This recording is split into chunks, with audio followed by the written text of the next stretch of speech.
What's going on, guys? Welcome back to another edition of the Evolution of Sports Talk Television. It's a Sports Web on a happy Hump Day edition. I'm your host, Peter Blake, and how do we start off this show? It is bad news right now if you're a Lightning fan. Of course, a tough loss, a heartbreaking loss in Game 4. The Lightning fighting for their lives at this point, and Florida's up 2-1, so not good news. So we will keep you up to date on that situation. If you're a Lightning fan, of course, we'll talk Bucs. But how do we start off this show? As you know them, you love them, you got to have them. So here it is. Bring your passion, bring your excitement. Just don't bring any nonsense. Once again, I'm your host, Peter Blake, your Rolex reporter. On tonight's show, we'll have Louie from the Frozen Pirate podcast doing what else? Recapping the Bucs draft. Which, by the way, if you guys out there are Jason Light fans, you're going to love to hear this. Every platform out there, ESPN, CBS Sports, I believe Bleacher Report, has the Bucs and Jason Light with an A+.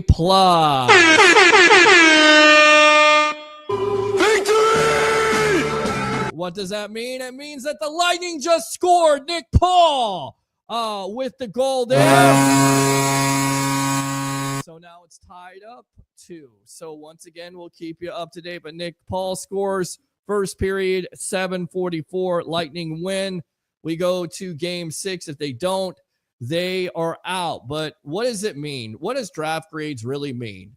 What do they mean? Well, you don't know unless you give the prospect the opportunity to develop in the next 2 to 3 years. You really can never know. It's funny to come up here and say, well, how do we think we did? I was talking to a fan off air on social media, like I always do. I like to stir it up a little bit. And he said, well, I gave the draft a B+ last year and I give it an F this year. And I'm like, first, how could you give that draft a B+ with all the starters that not only you had last year, but potentially have this year, and a Bucky Irving, and a Graham Barton, and a Tyke Smith, and a Jalen McMillan? How could you give that a B+? It has to be an A+ all day long. But that's what he gave it last year.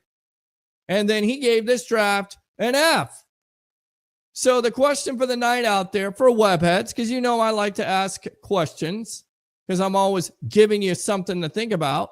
How do you think the Tampa Bay Buccaneers did when it comes to the draft? What draft grade would you give them? Give your reasons out. Open phone line, 727-255-0391. It's 727-255-0391. Undrafted free agents were also picked up. Local kid there, Desmond Watson from the Florida Gators. 465 pounds. Oh, yeah. Is going to get the opportunity to go to training camp with this team. Mini camp, training camp. He'll get the opportunity. Shout out to Eric, who sometimes annoys me, but he threw that idea out there. My co-host Louie from the Frozen Pirate podcast threw the idea out there. I wasn't sure. But obviously the Bucs have an idea of what they want to do. And they're going to give this kid every opportunity. Can you imagine those two hosses, as my uncle would say, Uncle D out there, those two hosses in the middle with a Vita Vea and a Watson? Goodness gracious. And then Shiloh Sanders, the safety from Colorado, will get the opportunity with this Tampa Bay Buccaneer team. We'll also go out to the prospects of the night. We'll hear from them, get a glimpse of the opportunity to be a Tampa Bay Buccaneer. 1 through 6, excuse me. We don't have Ibuka, but we do have Benjamin Morrison 2nd round. We do have Jacob Harris 3rd round. We do have David Walker 4th round, Elijah Roberts 5th round, and 7th round Tez Johnson, another wide receiver who most likely will play special teams. Oh, by the way, if he doesn't tell you, because you got to love this, he's best friends with Bucky Irving. Another Duck. Got to love that. Yes! Yes. And then at 9 o'clock, we'll have Leo Haggerty, former Coach Scott and now media member of Night Sports Productions and Amped Up Sports. Talking about what else? Recapping the draft. Shador Sanders goes 5th round to the Cleveland Browns. Controversy with the Atlanta Falcons because we now know who is doing prank calls, which, by the way, if you do a prank call, here's a little Tom Brady for you. That's good enough to suck right there. Exactly. And it sucked a lot of money out of the Atlanta Falcons wallet today. That sucks for them. And also the defensive coordinator, because it was the defensive coordinator's son. So we'll get into that. And of course, TurnBuckle Talk. What's going on with WWE? Maybe a little bit of AEW, but mostly WWE. And once again, your phone calls, 727-255-0391. It's 727-255-0391. So I set the table. Now you can come to eat. Let's go ahead and go out to Mr. Roger Shoe right there. Acknowledge me. The tribal troll, as I will just go ahead and get it over with because he's going to troll us anyway. So here we go. Jim right there. Of course, Facebook stars are open. YouTube super chats. Thanks to everybody out there for, of course, donating, because if you love the content, do that. Let's go Buccaneers. He says, let's go Buccaneers. Damn it, Jim, what the hell's the matter with He you? says, let's go Buccaneers. How about them Bucks, baby? He says, let's go Buccaneers. He said, let's go Buccaneers. There we go. All right. Tim says, good evening, everybody. Good evening to you. Oh, yeah. Jim, again, it's not a fill screen on Facebook. I don't know what that is. Green screen? I think you're talking about green screen. Yeah, no green screen. The signs are staying up. Hopefully they continue to stay up, as I've had nothing but trouble with this wall here, which I'm thinking either there's a ghost, somebody pulling my stuff down, or it's just not meant to be. But you know me, I'm always going to continue to put the signs up whether they fall down or not, even during a show, which, by the way, the next time Ray Kennedy produces the show, please keep me off screen when I got my shorts on. Thank you very much. Cubs update, 3-2. Cubs, 3-2 mid-fifth. Reyna says, Falcons suck anyway. Absolutely they do. Reyna again, good stuff there. And Christopher Cole, hey peeps, hey to you. Oh, yeah. And also Hayes for horses. So without further ado, yes, I had to throw that out there. I got to get myself a gun. So here we go. I did. What do you hear? What do you say? All right, Louie from the Frozen Pirate Podcast. Welcome to the evolution of Sports Talk Television here on a happy hump day edition as we recap the draft. How you doing, boss? Living the dream, man. It was a beautiful day here in Massachusetts, but that lasted for about, a couple of hours, and now it's a little chilly again, so now I got to still break out the damn hoodies. Can't wait till I can finally put these away. But yeah, I'm doing well. How about yourself, Peter? Yeah, doing good, man. Of course, talking NFL draft. I want to get your thoughts on this because the Falcons today were penalized for the prank call there, which they had a video of, and it is the son of the Falcons defensive coordinator. I believe his name is, it escapes me right now. I usually have my information in front of me, but he gets fined, and of course the Falcons get fined at this point. So what was your thoughts on that whole situation, whether you like Shedeur Sanders or not? Guys, quit being idiots out there. And I heard there was also a Bucs fan that got caught pranking the defensive tackle for the Browns. So you can't make this stuff up. Stop prank calling people. Nobody likes that at all. Welcome to 2025. I'm telling you. So what did you think of that whole situation? With the Shedeur situation of the prank calls? Yes. In general? Yes. Well, here's the thing. As an NFL scout, or if you work in that, let me rephrase this. If you work in that department where you have valuable information, not really something you want to leave out, especially with kids. I mean, at the end of the day, it's kids being kids, but I'll tell you what, that kid cost his father and the Atlanta Falcons a very hefty lump sum of cash. As far as Shedeur goes, I don't pray for anybody's downfall by any means. I hope Shedeur does well. I just hope this is like a humbling experience for him. I hope he does well. I really do. But at the end of the day, he needs that reality check. I kind of felt bad for him when he got the phone call, but then I think about everything he's been saying, and it's just kind of hard for me to feel sympathy for you. I can just hope that he can be humble. As far as my take on how I feel about it, I mean, kids being kids, but and Shedeur, you gotta humble yourself, buddy. You're now in the limelight. You're no longer playing with kids. You're playing with grown men now, and you're gonna have a bigger spotlight.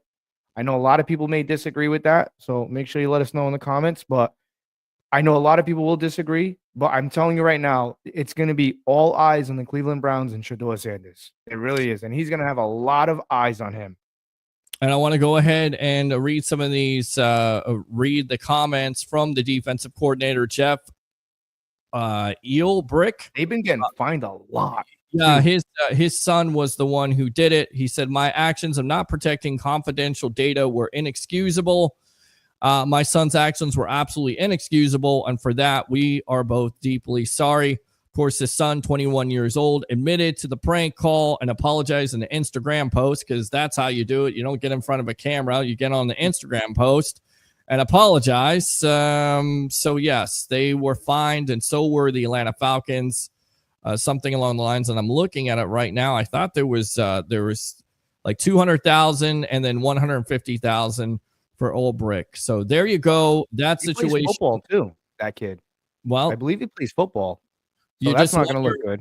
No, it's definitely not going to look good. I tell you right now, though, what looks good is what the Bucs did last weekend here. Let's recap this. Of course, we talked about the wide receiver out of Ohio State, but then after that, to some people's chagrin, they go back-to-back corners there with Benjamin Morrison, who's coming off a hip injury there. And you also have Jacob Parrish, the third round out of Kansas State. And then David, let me see here. Let's see here. David Walker, of course, and Elijah Roberts, and then Tez Johnson. So Right. Your thoughts on the draft overall, what they did, how they filled the needs, because every platform I've looked at has been A+, A+, A+ for Jason Light. And by the way, he was on the Pat McAfee show today. So Great we'll get stuff. to some of those. Yeah, you saw that Great show? stuff. Oh yeah, great stuff. I He like to see. too. I love when he curses. Yeah, it's cool to see. We live in a time where, like, even like Peter, you can comment on this. Like before, the NFL was very like polishy. It's Right. nice to see them like take back the curtain, and you're starting to see, like, if you go on Netflix, not Netflix, it's Netflix has Receiver, and then HBO Max or whatever it's being called. They have a cool show called the Hard Knocks NFC North Edition. And they don't blur nothing out. There's cussing in it. And I like that. I like to hear like what these players are saying. I like to see them in their everyday life, like what's going through their head. I like to see what happens inside those team meetings. Like, it's cool. And you're starting to see the NFL become a little bit more laid back now. Like guys like Jason Light on the Pat McAfee show, dropping F-bombs. I'm cool with it. You know what I'm saying? You're not seeing any fakeness. You know what I'm saying? Like, what you get is what you get. Like, I'm not saying, hey guys, he's cussing all the time, but Right. it was the story of, hey, Pat asked him, hey, what would happen if somebody said, no, I don't want to play for the Buccaneers? He'd say, hey, go F yourself. It was cool to hear him say that. Yes. He's not being fake about it. He's being 100% honest. And I love that. You can't argue with that. No, you definitely can't argue with that. And one moment that I always remember him doing is when the running back that was in town here, and they're trying to bring him to the practice squad, and I'm trying to think of his name. He plays for the Commanders, played for the Titans. He was called Jeremy McNichols. Jeremy McNichols, yeah. Yes, and he says on Hard Knocks, and this is in 2017 when McNichols decides to go to the 49ers. F that guy. I love that. I absolutely love that about Jason Life. F him. That's what he says. F him. So I wish I could get that sound effect. I can't get that sound effect, but it's a great sound effect. And of course, he's asked today about that. He also talks about Benjamin Morrison on the Pat McAfee show. He says, at the end of the day, we're not going to take a player that our medical team felt uncomfortable with. He ended up working out. We had one of our top scouts there, and we got the video right away. We felt he looked really, really good. And of course, he said he probably could practice right now. We're going to see how it goes when it comes with him. We're going to take it easy. We're going to make sure we're careful with him. He's going to be ready for training camp. Everybody feels like that. So I want to go out to Morrison really quick and hear what he had to say. This is what we got. Thanks a lot to the Tampa Bay Buccaneers for providing this video. I cut up the best, if you will, best sound bites. I would love to play all, the entire interview here, but the best stuff. Again, update the score: Lightning and Panthers 2-2. Lightning on the power play, as the power play for the Lightning has been dreadful. Only one goal and I think like 14 or 15 opportunities, so they got to turn that around. So again, we'll keep you up to date. 56 seconds left in the power play. Let's go out to Benjamin Morrison talking about getting drafted by the Tampa Bay Buccaneers on the evolution of sports talk television. Enjoy. Yeah, so I had a formal interview with them at the Combine. It's kind of a unique relationship. My dad played with Coach Bowles, Right. So that's pretty awesome. I didn't know that until I got into the room. That was kind of the only kind of conversation I had with him in the front office, but that's about it. Has he told you any stories? No, not yet. Hopefully I'm there for a long time. We can catch up on those. That's awesome. Just had a private showcase about 4 days ago. I showcased I'm healthy, ready to go. Obviously, there's some protocols we still have to follow. Get with the Buccaneers medical team for them to do their examinations on me. But I feel great, better than ever. I showcased that 4 days ago. I'm just so excited to get to work. I think just a versatile corner. I think I could play inside and outside. I think for me, it's just I a lot of it's intellectual from the neck up. And then I also rely on my athletic abilities and understanding in the league, things happen faster, guys are bigger. But being able to adapt to that, I think at every level, I've been able to do a good job adapting to the play style, but not just adapting, but also like acclimating and taking it to the next level. Yeah, I think for me, it should looks like I feel as if the ball is mine as much as it's the receivers. I think when the ball's in the air, is mine. I think that's just the way I've always saw it. And I think this past year it was tough. I wasn't targeted as much, so I couldn't have showcased that. Sure. But at the end of the day, I think it's in my DNA. I think that's what I do. So yeah, I think like I said, it's a lot of the process before the game even begins, putting myself in the right position. I like to play the game before I get to the game in my head. Friday, I'll walk through how I think the game's going to go. Sometimes it doesn't go the way I anticipated to. But I think just having that kind of back of my head allows me to go out there in the game and play free, knowing I'm prepared for it. I say my preparation is my separation. So I think that I'm one of the most prepared guys there is in this going to be in this organization. Yeah, at the end of the day, I know they like to play a lot of man coverage, and we did that a lot at Notre Dame. So at the end of the day, I got to get acclimated. I don't know the nuances of the defense, but at the end of the day, it's football. Football's football. Same game I've been playing since I was 8 years old. So I'm just ready to get to it. All right. So there was Benjamin Morrison there out of Notre Dame talking about preparation leads to less separation. You got to love that from that kid. And of course, he talked about working out. Jason Light was comfortable.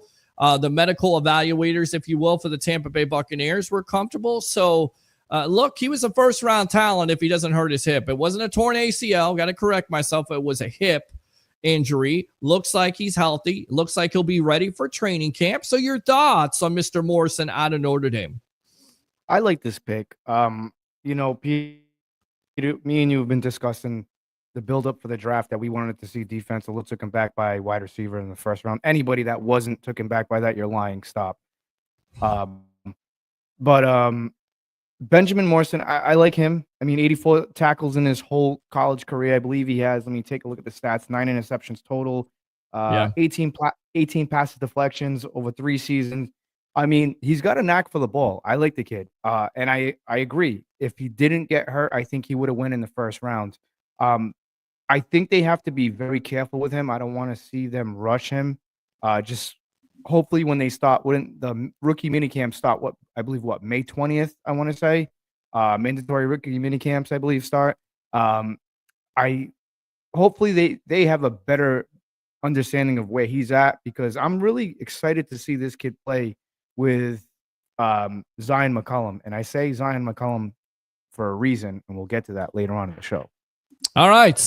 So we'll see with Jamel Dean. I think there's going to definitely be a competition. He's got a lot of work cut out for him. See, here's the thing with Jamel Dean. Jamel Dean, you know what? Let's talk about it right now with the next 2 picks. Jamel Dean got the big contract, and we were happy about that because we didn't want to see Jamel Dean go. Unfortunately, we lost Sean Murphy-Bunting, who I liked a lot. I actually would have preferred him over Jamel Dean. And to anybody who disagrees, again, you know the phone number, 727-255-0391. We'd love to hear. You learned well, my friend. You learned well. Very good. Very good. And let us know in the comments. But I like SMB. Jamel Dean got the contract, and he's become very comfortable. So, and we're all guilty of this. When we get a little bit comfortable, we get a little compliant and we get lazy. And I think Jamel Dean's gotten a little bit lazy. With the latest draft class, I believe this is Todd Bowles is saying, hey, everybody on defense, you're all on notice. Things have to change. And that's why you've seen Benjamin Morrison, Jacob Parrish. You see these kids getting drafted. I'm excited for Benjamin Morrison. I think he's going to give Jamel Dean a run for his money. Well, I think you're absolutely correct, and that's what the Bucs anticipate there with the drafting of not only Morrison but also Parrish whether he's playing the slot or not. Let me go out to Christopher Cole here. Light on the McAfee show was epic. Why do I miss these things? You know, I had a terrible day yesterday at the job. Okay. Listen, and I got to vent because I know Roger's going to look for it at Policy Scout. I had a terrible day at the job yesterday. 2 deals, got sent home at 1:30, went to Subway, ate fresh, and then decided to do Tesla. Why couldn't I get sent home today to watch that interview, which, by the way, I felt like I was watching the Lightning game the other night with the day that I had, because you're watching it and there's nothing you can do about it. And you're sitting there and you're like, oh, here we go. 1 hour down, 2 hours down, 3 hours down. Oh, there's no deals. There's only 2 deals on the board at 1 o'clock, so I get sent home. That's what I felt like. I mean, I picked the wrong day at this point, but you're exactly right. Let's get to those comments from Jason Light talking about how you scout or how you look for character. And I love this.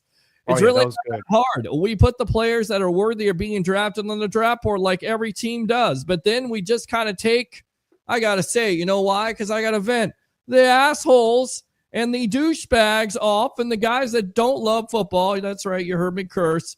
And guys that have proven they don't like it. They are difficult to deal with. And we just kind of mitigate our risk. We're taking great players that are great humans. And of course, at the time we were talking about Mike Green.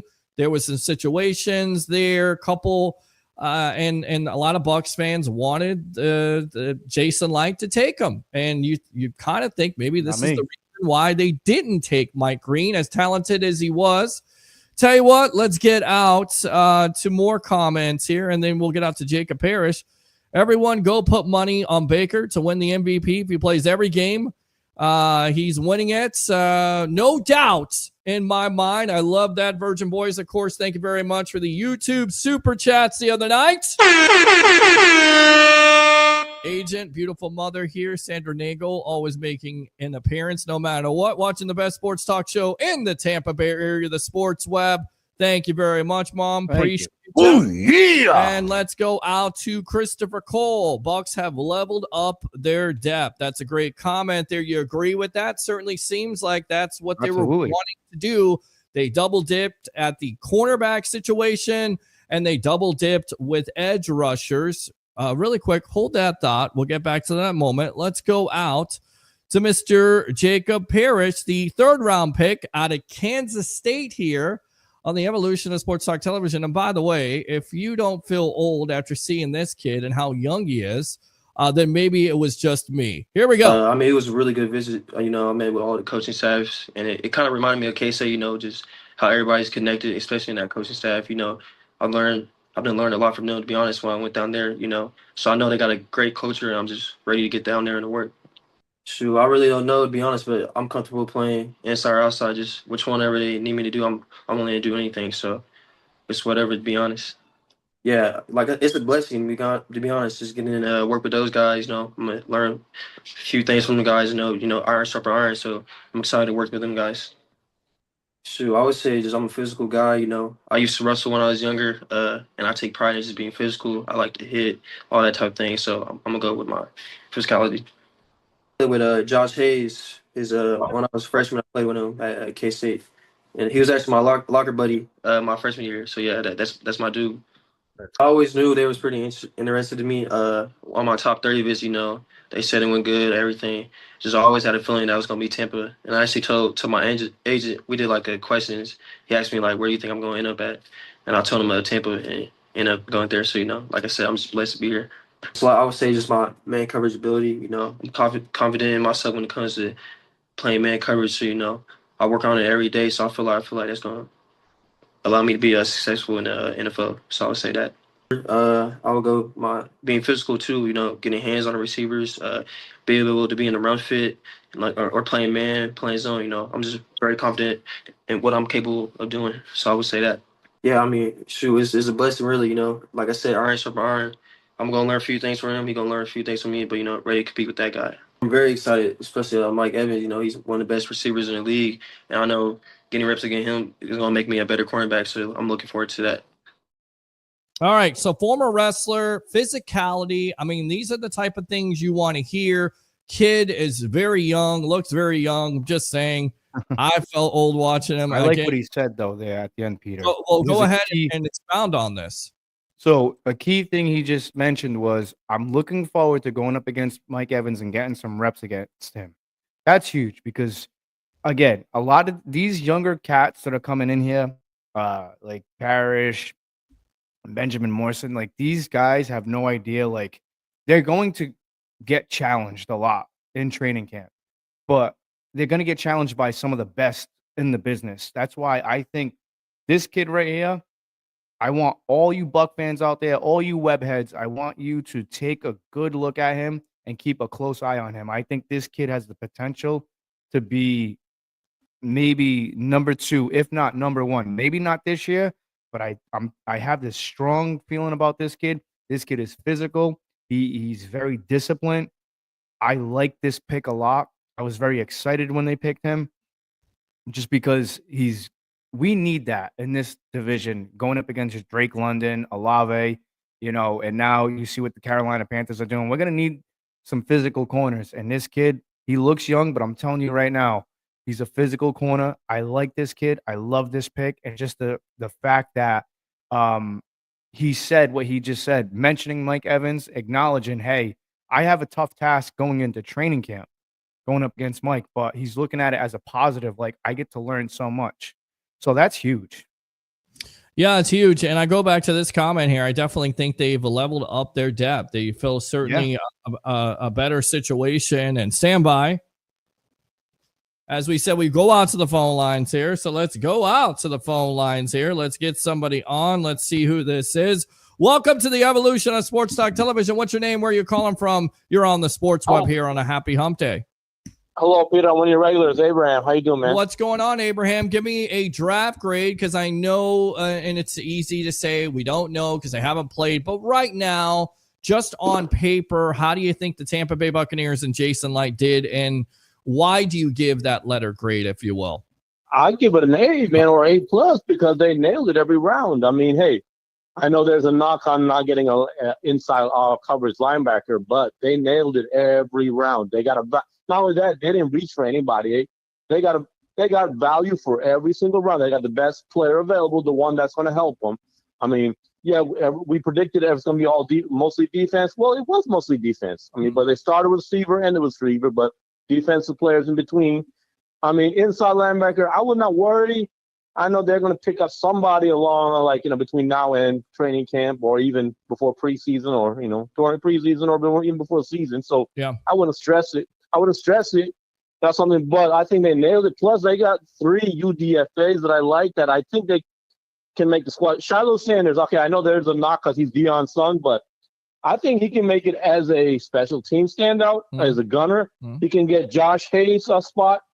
So, and then, I think he's better. He can hit. Shiloh can hit. Well, Shiloh can hit. He can definitely hit. And clean, too. Clean. No, without drawing penalties. Yes. He can hit. That's huge. I think we can bring him in as a special teamer, and then with good coaching, he's got he'll benefit from good coaching from Todd Bowles and Nick Rapone. So I think he will evolve and change his game with good coaching. But I don't expect him to be a starter. He can fill in snaps on nickel corner, slot corner, as a high safety, even as a box guy. So he can, but I don't expect him to be a starter. Okay. But I expect him to be a big contributor to the team. Well, you just never know, but he's going to get the opportunity. And let me go to you, Louie, of the Frozen Pirate podcast. A lot of people didn't like this pickup because of Deion Sanders and the distraction off the field. A lot of people believe the reason why Shedeur Sanders wasn't drafted in the first or second round was because of Sanders. Do you have a problem with the Bucs, even as an undrafted free agent, picking up Sanders there, Shiloh Sanders, because of the distraction, if you will, from the father? Absolutely not. And the reason why I say that is because he fired his father, I believe, and he hired Drew Rosenhaus as his agent, if I'm not mistaken. He fired his father. So that just goes to show me that, like, hey, all right, Dad, you helped get me here, but, like, this is becoming a circus. I don't know. I don't know what his thing is, but it's not like we wasted a valuable pick, because what have I been saying this whole offseason, Peter? That this is the most important offseason. This is going to be one of the most important drafts of Todd Bowles, of actually, I shouldn't say that, of Coach Bowles. I want to start addressing him as Coach Bowles. He deserves that respect. Coach Bowles and Jason Light. This is one of the most important drafts that they have. And they nailed it. And they didn't even waste the pick on Shiloh. He was just there. And what Shiloh brings to this team, he's going to bring physicality. Just like Savassier Dennis brings that physicality. Just like Jacob Parrish brings that physicality. The depth that we have at safety and corner now, like our backfield, I feel a lot more confident, especially with Shiloh being here. Because it goes back to what I said. He can hit, and he hits cleanly. And we didn't have to waste the pick here.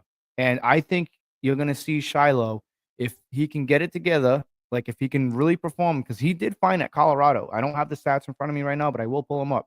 Mm-hmm. He did all right at Colorado, man. He's physical. And let's face facts, Webhead's, the Buccaneer defense wasn't all that physical last year. So no, it wasn't. And you definitely always need that physicality. And again, going back to Parrish, it was nice to hear from that young man say, you know, my game is physical. I was a former wrestler. Doesn't matter if I play the slot. Doesn't matter if I play outside. I'm going to learn from Mike Evans. And, of course, you know that Todd Bowles will definitely get creative at this point. To update the score right now, it is tied at 2 going into the second period. This stupid internet would stop bugging out here. We'll be able to keep you up to date. All right, Abraham. So what else? Oh, so it's a very underrated UDFA signing, Will Shepherd. Okay, they say he's reminds people of Mike Evans because of the way he plays. I think with the Falcons getting Drake London, okay, who came in last year, and then they signed Federal McMillan. Okay, Federal McMillan, I think he played the same conference as Parrish. I think Parrish and well, you went to Carolina. Went to the Carolina Panthers. Yes. Yeah. So I think I'm happy we got somebody to deal with him and Drake London. But going back to that, Will Shepherd can be Mike Evans' eventual successor. He can be groomed by Mike Evans. So because he's got a lot of similar skill sets. He's got the height. I mean, maybe an inch. Mike Evans probably got an inch or 2 inches on him. But I don't know if I'm ready to say, an undrafted. Those are big shoes to fill. Yeah, those are big. I would say Ibuka. I would say, of course, Godwin still be on this team. Jalen McMillan. Those are more. But I understand where you're coming from. There are some similarities, although Shepard is a little bit smaller than Mike Evans. And, of course, Mike Evans is his idol, of course, coming from Colorado, who'll get the opportunity. And a lot of people say, undrafted free agents don't really have the opportunity to make this team. And that is not true at all. Because, in fact, just the last 2 years, 7 players, count them, 7 players have made it as undrafted free agents. So the Bucs really take this seriously. They do their due diligence, if you will, when it comes to scouting, and the rest of the NFL. They had the Callan Brooks, Derek Brooks' son here last year. Yes. It didn't work out, but I mean, they know what they're doing, man. Like I said, they're doing their due diligence. But one thing I do want to touch on is I don't really like saying, hey, this guy is going to be the next successor of Mike Evans, or he's going to be the next Mike Evans, man. There's only one Mike Evans, just like there's going to be only one Chris Godwin, just like there's only going to be one Emeka Ibuka. I think all these guys they're going to leave their mark on the Tampa Bay Buccaneer franchise, and they're going to, you know what I'm saying? I don't really like doing those comparisons. Oh, he's the next guy, this one, he's the next that one. No, it's just there is no next Mike Evans. You will never see Mike Evans ever again. It's over. There's only one Mike Evans. You're gonna see that. You're gonna see the emergence of Emeka Ibuka. I promise you that. But there's no more. There's no next Mike Evans. I don't disagree, but I'm just saying. I'm not saying that he's. I get what you're saying, brother. Like, believe me, I get it. I say give him a couple of years to develop, and I think he will be a valuable contributor on the team. That's all I gotta say. That's fair. That's a fair assessment. We'll see. I hope you're right, man. I hope you're right. I don't think it's fair of me to make that comparison, but that's okay. It's okay to make. Mike's a legend, man. Nobody's gonna come close to him in Tampa. I'm telling you. It's tough. That's a very tough comparison. It's almost like Sabby Piscatelli being compared to John Lynch. Okay. Yeah. Okay. I get you there. Okay. That's not fair at this point because there's only one John Lynch, right? So. Yeah. So it doesn't always work. And the kid from Florida, he's a Plant City native. He played for Armwood High School. Yes, he did. And provided he loses his weight, I think he can make a contribution on the team. I mean, maybe give some like when Vita Vea sits down, he can plug in the gaps, and they know you don't step a beat, you don't miss a beat, because you know what? When Vita's off the field, there's some difference in the play as far as the way the offenses are, because Vita is a big space eater, and he just occupies double teams and triple teams. And imagine him and Vita on the same line together. Well, listen, and this is from Joey Knight of the Tampa Bay Times and also Sports Illustrated. Per his high school coach there, Watson, who weighed 464 at his pro day a month ago, is down to 437. So there's talk of the Bucs trying to get him down to about 380.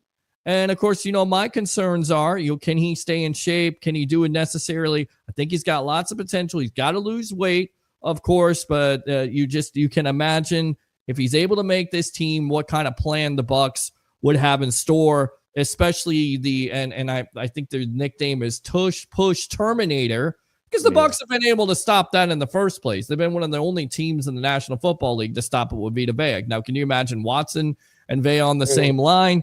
Again, I don't want to see the kid lose too much weight, though, because I think this is what a lot of people are nervous about him being a Buccaneer. And again, I was one of them that wanted him here. It's just the aura. Like, if he did it in college, like, you've seen the way he picked up some of these running backs. Yeah. We don't need him to play every down. I don't really want to see him slim down to like a Vita Vea size. I think even at going in the season at 400 pounds, I think he'd be okay, because he's not going to play every down. Like, right. He's probably going to play a lot less than Vita. Don't get me wrong. I'd love to see him and Vita together on the same line. Probably may happen. Who knows? I think he's going to be mostly used for like goal line. You're probably going to see a lot of Watson. I'm actually very excited I hope he makes the team. I really do, because there's so much you can do with him. I mean, imagine just you're at the 1 yard line and you need to punch it in. Just for like shits and giggles, you just hand it off to Watson and you just have him pound it up the gut, right with Vita Vea blocking. There's so much you can do with him. This guy, he commands respect. He's a juggernaut. He's the juggernaut of that Buccaneer defensive line, man. He's so massive and so big. And I think what makes him special is the size, is the weight. Is it healthy? Probably not. But I'm telling you right now, if he gets to 400 pounds, he's played in the Florida Heat. He's played in these games. And like I said, I'm very excited to see him with the Buccaneers. I was actually, Peter, we talked about it. I was actually surprised. I was excited. I was surprised, but I was excited because there's the potential. I can't wait to give my draft grade, because a lot of people are going to be in shock of my draft grade, but it's just because of the potential. All right, so update the score here. Before I go, we'll update the score. Florida is up 3-2. Thank you, Christopher Cole, as my cable lags a little bit. But yes, second period. Yes. Okay. Can I add one more thing before I go? Sure, go for it. Go ahead. So we talked about the money rounds, third round onwards. So third round, they hit it with Parrish. Yep. Fourth round, they nailed it, because they was talking about getting that guy from Ohio State, Jack Sawyer, but Jack Sawyer is like another Anthony Nelson when you translate to the next level. Very good. But they nailed it with that guy that's from Central Arkansas, because he reminds me of Khalil Mack, though, with the physicality, of the pressure he brings, and the amount of sacks he gets. He reminds me a lot of Khalil Mack coming out of Buffalo, the way he plays. Wow. Then the other guy, the Texas, I think SMU guy. Elijah Roberts. I think he's I think he's going to be on the D line. He's going to be providing relief when Casey's not there, or he can line up anywhere along the D line, provide a lot of pressure. Correct. So that's most pressure is in college football, by the way. 9.5 sacks in this 2004 season. I mean, 2024. I mean, they nailed it every round. I mean, I didn't even know about these guys until they drafted them. So, I mean, that tells you how good the front office is. And, and also this guy from that receiver, I think he's going to be a gadget player like Cameron Johnson was supposed to be. Yeah. Yeah, so I think they nailed it. Every pick, they nailed it. It's an A+ for me. All right, use that second call if you like to, my friend. We appreciate it, Abraham, okay? All right. Have a good day. Yeah, man. Good stuff there. Open phone line, 727-255-0391. It's 0391. Again, 3-2 Florida over the Lightning here early in the second. So we'll see if the Lightning can respond. Let's go. Great phone call too. I love Yes. that. Fans that know their stuff, man, very knowledgeable. I love that. Will Shepard will be practice squad guy if he can clear waivers. Big S says, what's up? Yours true in the web. Absolutely. Ooh, yeah. Again, big bold prediction. Baker breaks Tom Brady's single season franchise yards record. We'll get back to that in a moment. All he needs is 4,000-yard receivers. If that happens, I'm sure that would be a first as well. We'll see, because I think Cade Otton could be in that mix. I think Rashad White. I think Bucky Irving could be in that mix. I'm not necessarily sure about 4 wide receivers for 1,000, but they certainly have the talent to do it. It's a bold prediction, and that was quick. The Lightning are down. With that being said, we'll get back to the Baker stuff in just a moment, but I want to continue to meet some of the draft picks for the Tampa Bay Buccaneers, and now we will hear from Mr. David Walker, the 4th-round selection of the Tampa Bay Buccaneers. Guys, enjoy this, as this young man right here has an opportunity to do some big things for Todd Bowles' defense. Here's David Walker on the evolution of Sports Talk Television. Enjoy. Yes, sir. 100%. I feel like it was the best choice for me, getting a chance to play with my brother, getting a chance to put on that purple one more time. And man, like you said, the legacy. When football's over, I'll be forever remembered at UCA just because of the records and the things that I did there, and that means a lot to me. Summer after summer, that's the thing, man. My outside linebacker coach, we work on the small details, the things that people miss, and I feel like, man, just refining those tools every year, it's helped me every year. I improved every year, so I'm gonna keep doing that. Soccer, man, soccer is footwork, and you got to have some good footwork to play the position that I play. And then basketball, man, it's just the movement of the game, like crossing over, like doing the 1-2, like that. Football is basketball on grass, so. Just being able to play those sports and being able just to see how I do those things on the field as well, it helped me a lot. Yeah, our coach, man, every year we work ball drills every year. I mean, every day during practice. So just seeing that come to the game and going into the game, he was like, man, these guys are holding the ball a little loose. I want y'all to go in there and we punch it out. So we practiced that every day leading up to that game, and I had 3 in one game, so it was crazy. I spoke to most of the defensive coordinator and the outside linebacker coach, and man, it was awesome just being able to speak to the coaches and just pick their brain and how they're wired and stuff like that, and it's been cool. It's exciting, like you said. Hassan Riddick, man, he's had crazy years, and Yaya, man, he's just a stud. So being able to go into their room and just learn from them guys and get under their wing and see how they cooperate and how they lead themselves on the field and off the field, I feel like it's gonna be big for my game. Yeah, it was an honor just to get invited to play against the top talent in the world, and just going there leading up to that week, man. I was just wanting to show the world that I belong. That just because of the division that I'm in and the people that I played, man, the FCS has some good talent too. But just going there and just showing that I belong, it was a good feeling. Just boosted my confidence, showing that I can compete with these guys and that I can play at the next level. So. Man, I took a lot from there, and I learned a lot from the NFL coaches as well. Man, I say my effort, just running to the ball, chasing down the ball backside, and my pass rush too. I feel like I have an instinct for when to go in and when to go out, and I just love ball.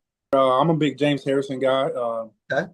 Brandon Graham, I like Brandon Graham, and the last one, I'll say Elvis Dumerville. And that was the comparison. I like that. Yes. Elvis Dumerville. That's what a lot of people said. And I know what Abraham was saying, Khalil Mack. Everybody wants, Khalil Mack, but Khalil Mack doesn't grow on trees, size. But Elvis Dumerville, if the Bucs could get a Dumerville, they're definitely doing their due diligence. Say that 3 times there. Your thoughts on Mr. David Harris there? Or David Walker? David Harris. David Walker, yes. Again, another good, solid pick. Doesn't need to step in and be a starter. And he's absolutely right where he has Yaya Diaby and Hassan Reddick to learn from. Very solid pick. Again, a big problem the Buccaneers had was what, Peter? Attacking the quarterback, getting a good pass rush. You would see it with Yaya Diaby, but he just didn't have the help to quite get there. Mm. And then you'd have other guys come in, the rotational guys. I'm going to go ahead and say this. Todd Bowles is emulating what the Philadelphia Eagles are doing, but he's doing it in his defensive schemes version. Those guys play 4 down linemen, correct? If I'm not mistaken. Yes. We play like a hybrid 3-4. I think Todd Bowles is just going to continuously I think his game plan on defense, and this is why he drafted him, was because he wants to rotate and keep guys fresh. Hassan Reddick, he wants to keep fresh. He wants to rotate him with Braswell, Yaya Diaby with this pick here, just constantly keeping our edge rushers fresh. I'm like I said, I'm very impressed with the depth that this team got in the draft. And again, I'm surprised that Walker was there. I really was. I was surprised because this kid, let me hold on real quickly. Let me look at his stats. There was one that stood out to me. 39. Go ahead. Yeah. Well, I was going to say, I have the stats in front of me right now. 2021, Southern Arkansas, second team all great American Conference, led the team with 19.5 tackles for loss, 8 sacks, started all 11 games, 52 tackles. 2022, first team Associated Press FCS All-American, Atlantic Sun Defensive Player of the Year.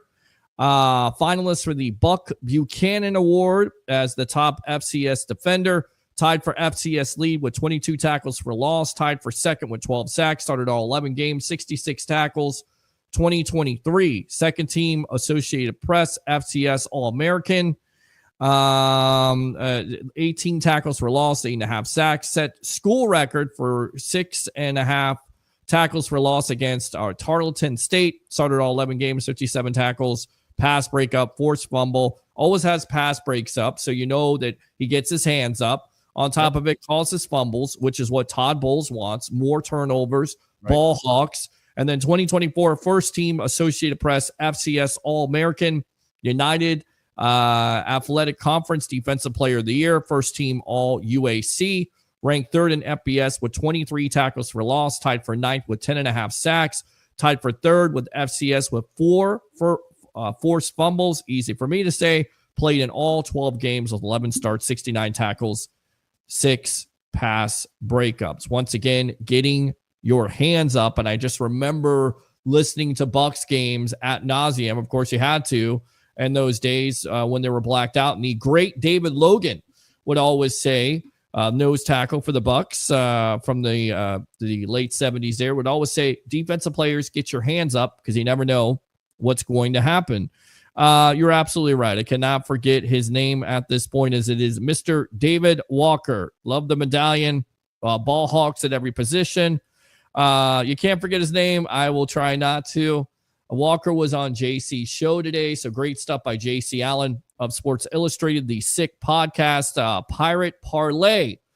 There, his show, and then Small School equals Big Chip on his shoulder.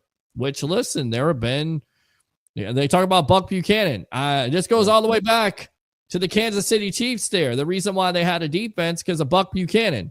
So, this yes. kid's going to flash. I'm telling you, this year, you're going to see this kid flash. And again, I'm very excited with the contract that Hassan Reddick signed. 1 year, prove it deal. Because, again, this draft for me, everybody on defense is being put on notice.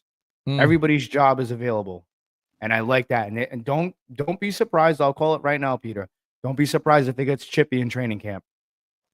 Well, love it. You got to love that chippiness. That's exactly what you want to see. And, of course, these opportunities, people go, well, they didn't play a big-time competition.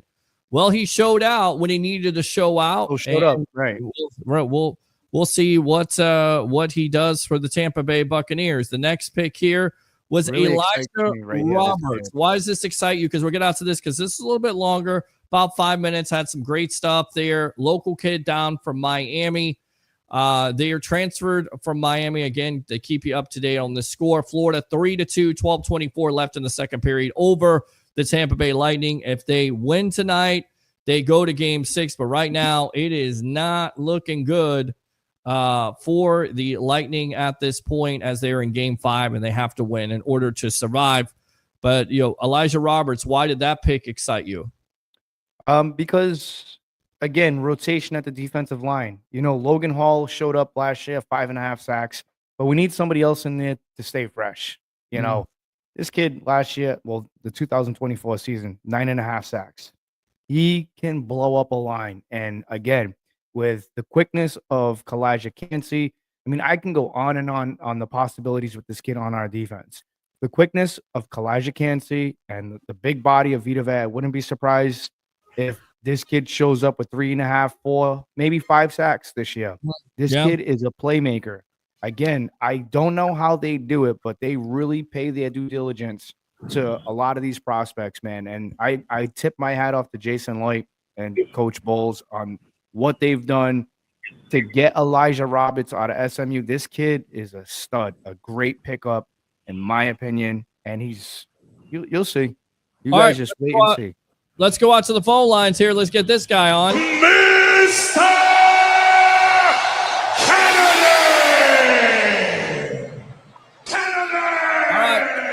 Best of the Bay, Tampa Bay, Ray Kennedy there in his noisy, I guess it is Bluetooth or his car. What's going on, Tampa Bay, Ray Kennedy? What's on your mind tonight? Welcome to the Evolution.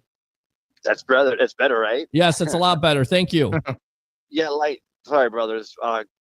Listening to you guys talk, steel sharpens steel. And that's why, you get an organization that has a winning culture like the Bucs, and why wouldn't it? And, you see the way these kids celebrate when we're drafting them and they're coming here. And then you get your undrafted free agents, having a good organization and then putting it in paradise like Tampa Bay. It's like putting out bait for rats. Who wouldn't want to come here, right? So, I mean, that's definitely one of the positives to that. But well, again, I want to go back to what Jason Light said today, which I'll keep it clean here. He said, I try to think of something new to say, but when that call is made, I say, hey, we're going to turn your name in. What do you think? And one day, one of them is going to say, well, I don't want to be there. And I'm going to have to say, hey, F you. I'm going to pick somebody else. Laughing. I would love this. I love Jason Light and his candor and his honesty and how blunt he is. You got to love that. But yeah, you're exactly right. And it starts with Jason Light and this organization and what they do. And players want to be here, and it's a place to be at this point. And there's a lot of offensive weapons, a lot of excitement here, and an organization that cares about their own players. When you're productive, they take care of you. And a lot of players love that. And they love the direction of this team. Let's just face it. Well, not only that, Peter, it's, if you look at the quality of draft class of young men that they just brought in with their core nucleus of guys like Mike, like Chris, like Baker, you saw what Baker Mayfield did. I thought was phenomenal. Takes Emeka Ibuka out, gets his phone number, takes him out first day. Hey, we'll take you out to brunch. His family, not just Baker's family, and taking out his whole family. If that doesn't show you true leadership, and I don't know what can. Again, like family culture too. Yeah, it's so family driven in this locker room that there's no bull crap. There's no, you hear the stories out of Philadelphia with AJ Brown and the coach, and then you hear, you hear all this stuff, and you don't really hear much coming out of Tampa outside of the Leonard Fournette situation, and that was it. And that really wasn't a thing, And then Ronald Jones, but whatever, egos, but. Bringing in this core nucleus, like this draft class in itself, the 2025 draft class for the Tampa Bay Buccaneers, I think is going to be a positive. And I think long-term, when we're looking long-term, I think you're going to see a good amount of these guys still on the team. And I think a lot of these guys are going to break out and become stars for the Tampa Bay Buccaneers. Quick update here. Lightning on the power play. They're 1 for 16 in the series here. We'll see. They got to put one up on a power play. Jesus Christ. It would be nice to I'm not watching the game because it's very difficult. I don't know. I don't like those type of games. I can't watch that game because I'm a little disappointed with the Tampa Bay Lightning. They don't shoot. I mean, they do not shoot. They try to look for the you got to shoot here, shoot, and they don't shoot like Florida does when you shoot and you got somebody around the net. And there you go, score, Lightning, right on. I just said it. Now 2 for 17 with Jake Genzel there with the honors as the Lightning are tied with the Florida Panthers 3-3 as we keep you up to date. And like I said, You shoot the puck. Genzel's right there in the crease, and he taps it in. Ray Kennedy, you are definitely good luck. So go ahead, my friend. Brother, well, Pete, this is why I called. And I appreciate you. I was driving home here. I'm listening to the game on the radio because I'm going to get home and watch it. And, of course, I'm watching the sports.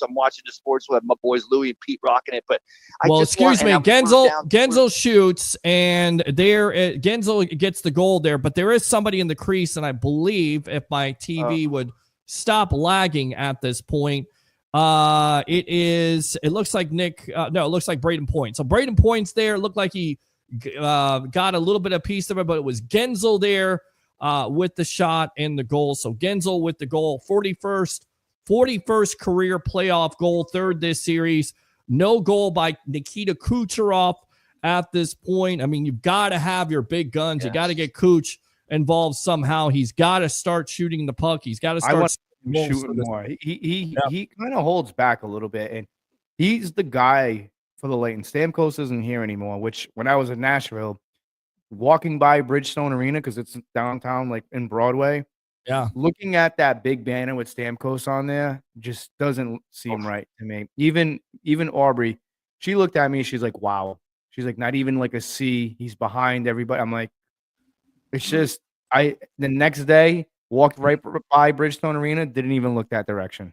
By the way, first power play goal since game one, so we'll continue to talk about it here. But we'll keep you up. You gotta love this, man. We're talking sports, yes. We're talking Bucs draft, and we're also talking little Tampa Bay Lightning here. We'll get our guy Shooter from We the Thunder along with Schoolie here to recap this, and hopefully you have a game 6. But you would think this team right now, I said it, in the post, they're on thin ice, but do or die tonight. You lose tonight, you go home. You don't want to get swept in the first round again, or you don't want to lose in the first round because they didn't get swept. They won one of those games. But go ahead, talk, Ray, about what grade you give this Tampa Bay Buccaneer team at this point and why you give that grade. I know it's early, but go ahead and give it the grade.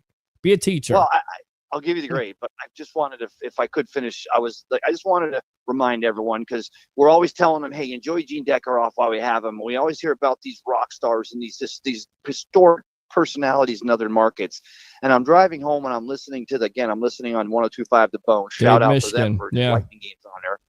And you got Phil Esposito, and he's talking about how great Bob Versky and how great, I almost said Javi Bull, and how great Bazzi's doing tonight. And I just wanted, me, Pete, I'm always about just making, if one person didn't know the importance of something, the depths of something, and I can throw it out there.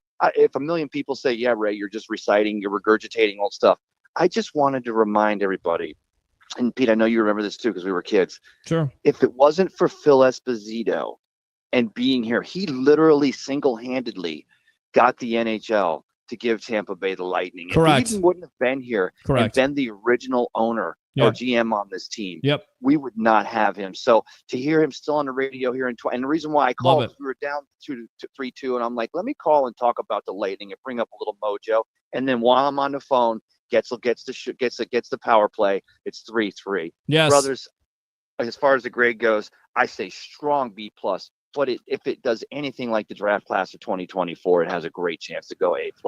And I appreciate you for taking my call. Yeah, thanks, man. Appreciate the call. Use that second call if you want to. We got TurnBuckle Talk coming up here, or anything that's on your mind. We'll definitely update the score here as once again the Lightning. Yes, that's it. There you go. TurnBuckle Talk. Thanks a lot, Tampa Bay. Ray Kennedy. Open phone line 727-255-0391 at 727-255-0391. Let's go out to Mr. Bigga himself. Y'all reverse psychologied the Bolts into a goal. So once again, 3-3.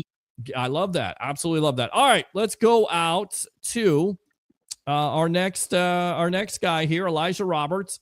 About 5 minutes. Enjoy this, Bucs fans. Once again, thanks a lot to Miss Danielle Burns and the Tampa Bay Buccaneers for providing all this great footage from the draft picks here on the evolution of Sports Talk Television. Enjoy. Man, it was great. It's just like a weight lifted off my shoulders, man. It was so fun. I mean, it was just a great thing. I mean, I didn't really know what to expect. So getting that call from you guys it made my day, man. It made my year, man. Thank you guys so much. You guys just made a kid who had this dream from a long time just come true, man. Thank you so much. Man, this is the crazy thing. I've honestly really didn't talk to them as much as I did to other teams. So I really don't know the plan yet. But I mean, anywhere they put me, man, on the outside, inside. I'm a football player, so I'll be ready.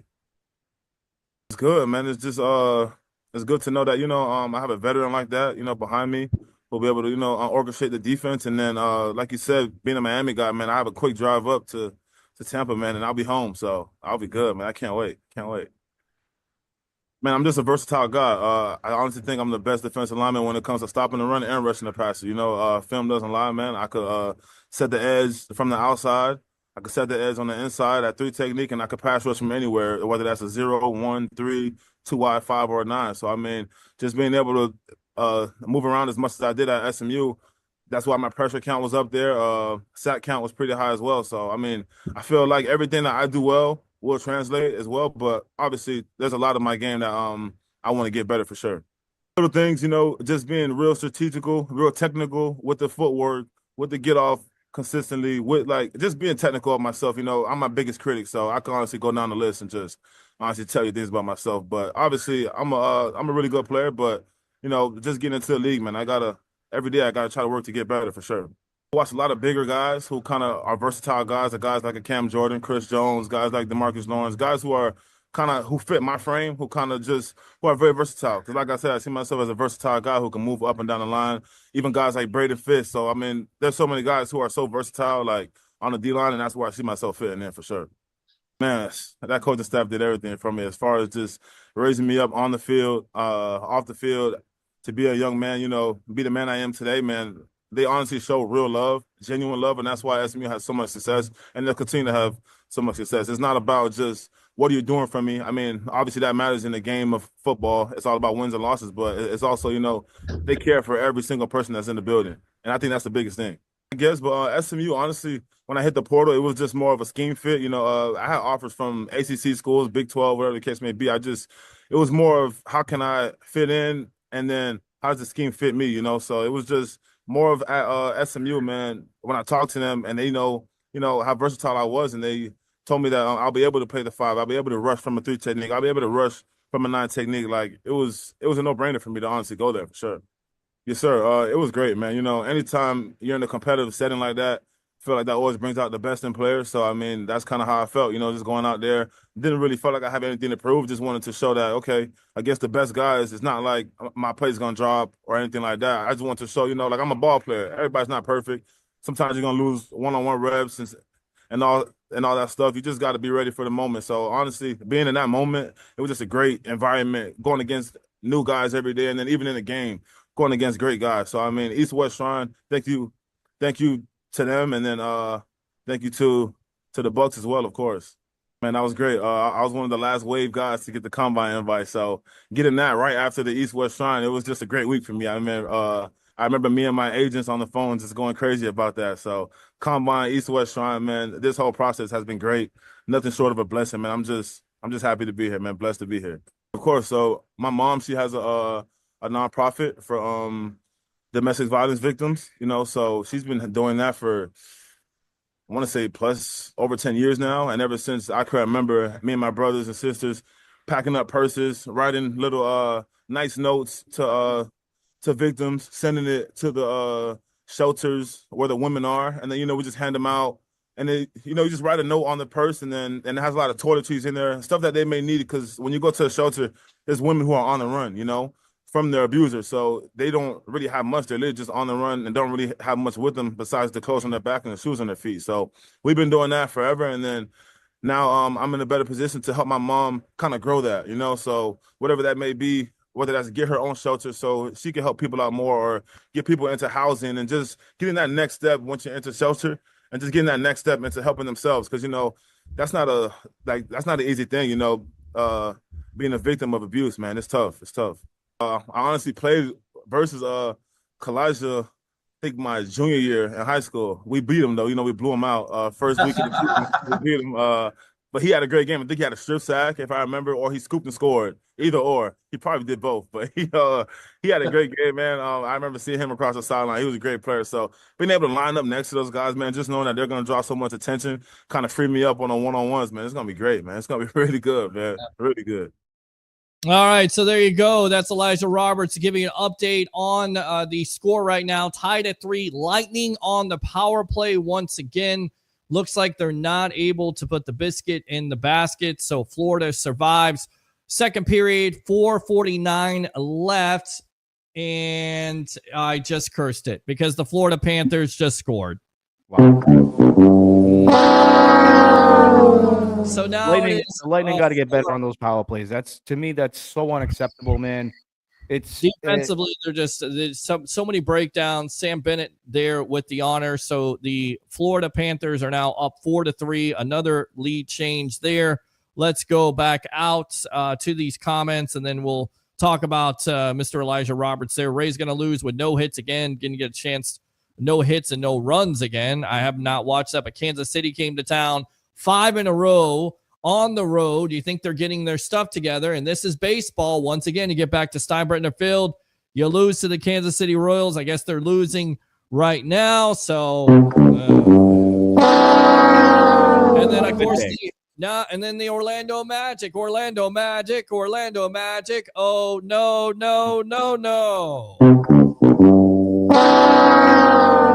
Yep, my voice is bad, and so was that team for the majority of the series. When it comes to Ben Caro and Franz Wagner, I think they got 2 superstars there. When it comes to three-point shooting, they still don't have that. I don't know if they need to get another superstar, but they fall to the Boston Celtics last night. Roger Shue says, Bolts are done. Unfortunately, they're never done. Christopher Cole says 4-3. Yes, we updated it. Alexander always can call in if you want to. Oh, yeah. Cooch is just playing awful, not playing good hockey at all. Panthers goalie is better than ours. And I would just say it's not just the goalie, it's also the defense. They're not having the defensive breakdowns. You saw what happened the other night when you're up 2-1. You can't clear the puck out. You can't score on a 5-minute power play. You can't clear the puck out twice, and it comes back to haunt you. And when those breakdowns happen in the postseason, maybe you get away with it in the regular season. We saw some of that stuff with this hockey team, and we said, well, it's the regular season. They could probably, turn it around in the postseason, but they haven't turned it around, and Florida's taking advantage of it and exposing them. So, like you said, you're not going to get away with hiding that stuff. It's turnovers. It's all about turnovers. We always talk about it, whether it's turnovers in football, giving second chances to teams, giving them that momentum. It comes back to haunt you no matter what. Basketball and hockey, baseball eras. That's why it's so important for defense at the end of the day, because if you give that team a second chance, like the Florida Panthers, who, by the way, are the defending champions. There's a reason why they're the defending champions. They're going to take advantage. They're beating up on Big Brother right now. Well, they're beating up on Little Brother right now because Tampa Bay looks like Little Brother, even though there's been lots of lead changes tonight, and Florida looks like the better team. I hate to say it. Didn't think it was going to happen. Let's go out to Mr. Rick right there, the director himself, Rick Danford. At least we have a great Bucs season coming up. I agree with that. Yeah, baby. Yeah. Let's see. But Vazzy has been bad this series. I don't think it's all on Vazzy. He hasn't been great. He wasn't great the other night, but is it all on him? I think that's unfair. I think a lot of people they have no defense in front of him. No defense in front of him. Blue line, clearing the puck, keeping it out of there, especially when you have a 2-1 lead. You can't do it. It's the fundamentals. It's like anything else in sports. If you don't have those fundamentals, they come back to haunt you. If you don't have the fundamentals in the NBA, they come back to haunt you. If you don't have the fundamentals and technique in the NFL, they come back to haunt you. Right now, it's come back to haunt. More in hockey too, in these sports that have series, just because the simple fact of you're playing a 7-game series. It's teams know how to exploit the worst of you. You know what I'm saying? And now the Florida Panthers are doing it with the Lightning. In all reality, so. All right, we'll keep on reading these comments and talk about the next one is Tez Johnson. Now it looks like the Panthers won't be on a 4-minute power play. Thank you for the update, as for some reason my stuff is lagging. Got to love that. And I agree with Louie. I think Morrison becomes the starter over Dean this season, not because of injury. More than likely, that's the reason why you draft him in the second round, because he's a first-round talent. You want to challenge Jamel Dean.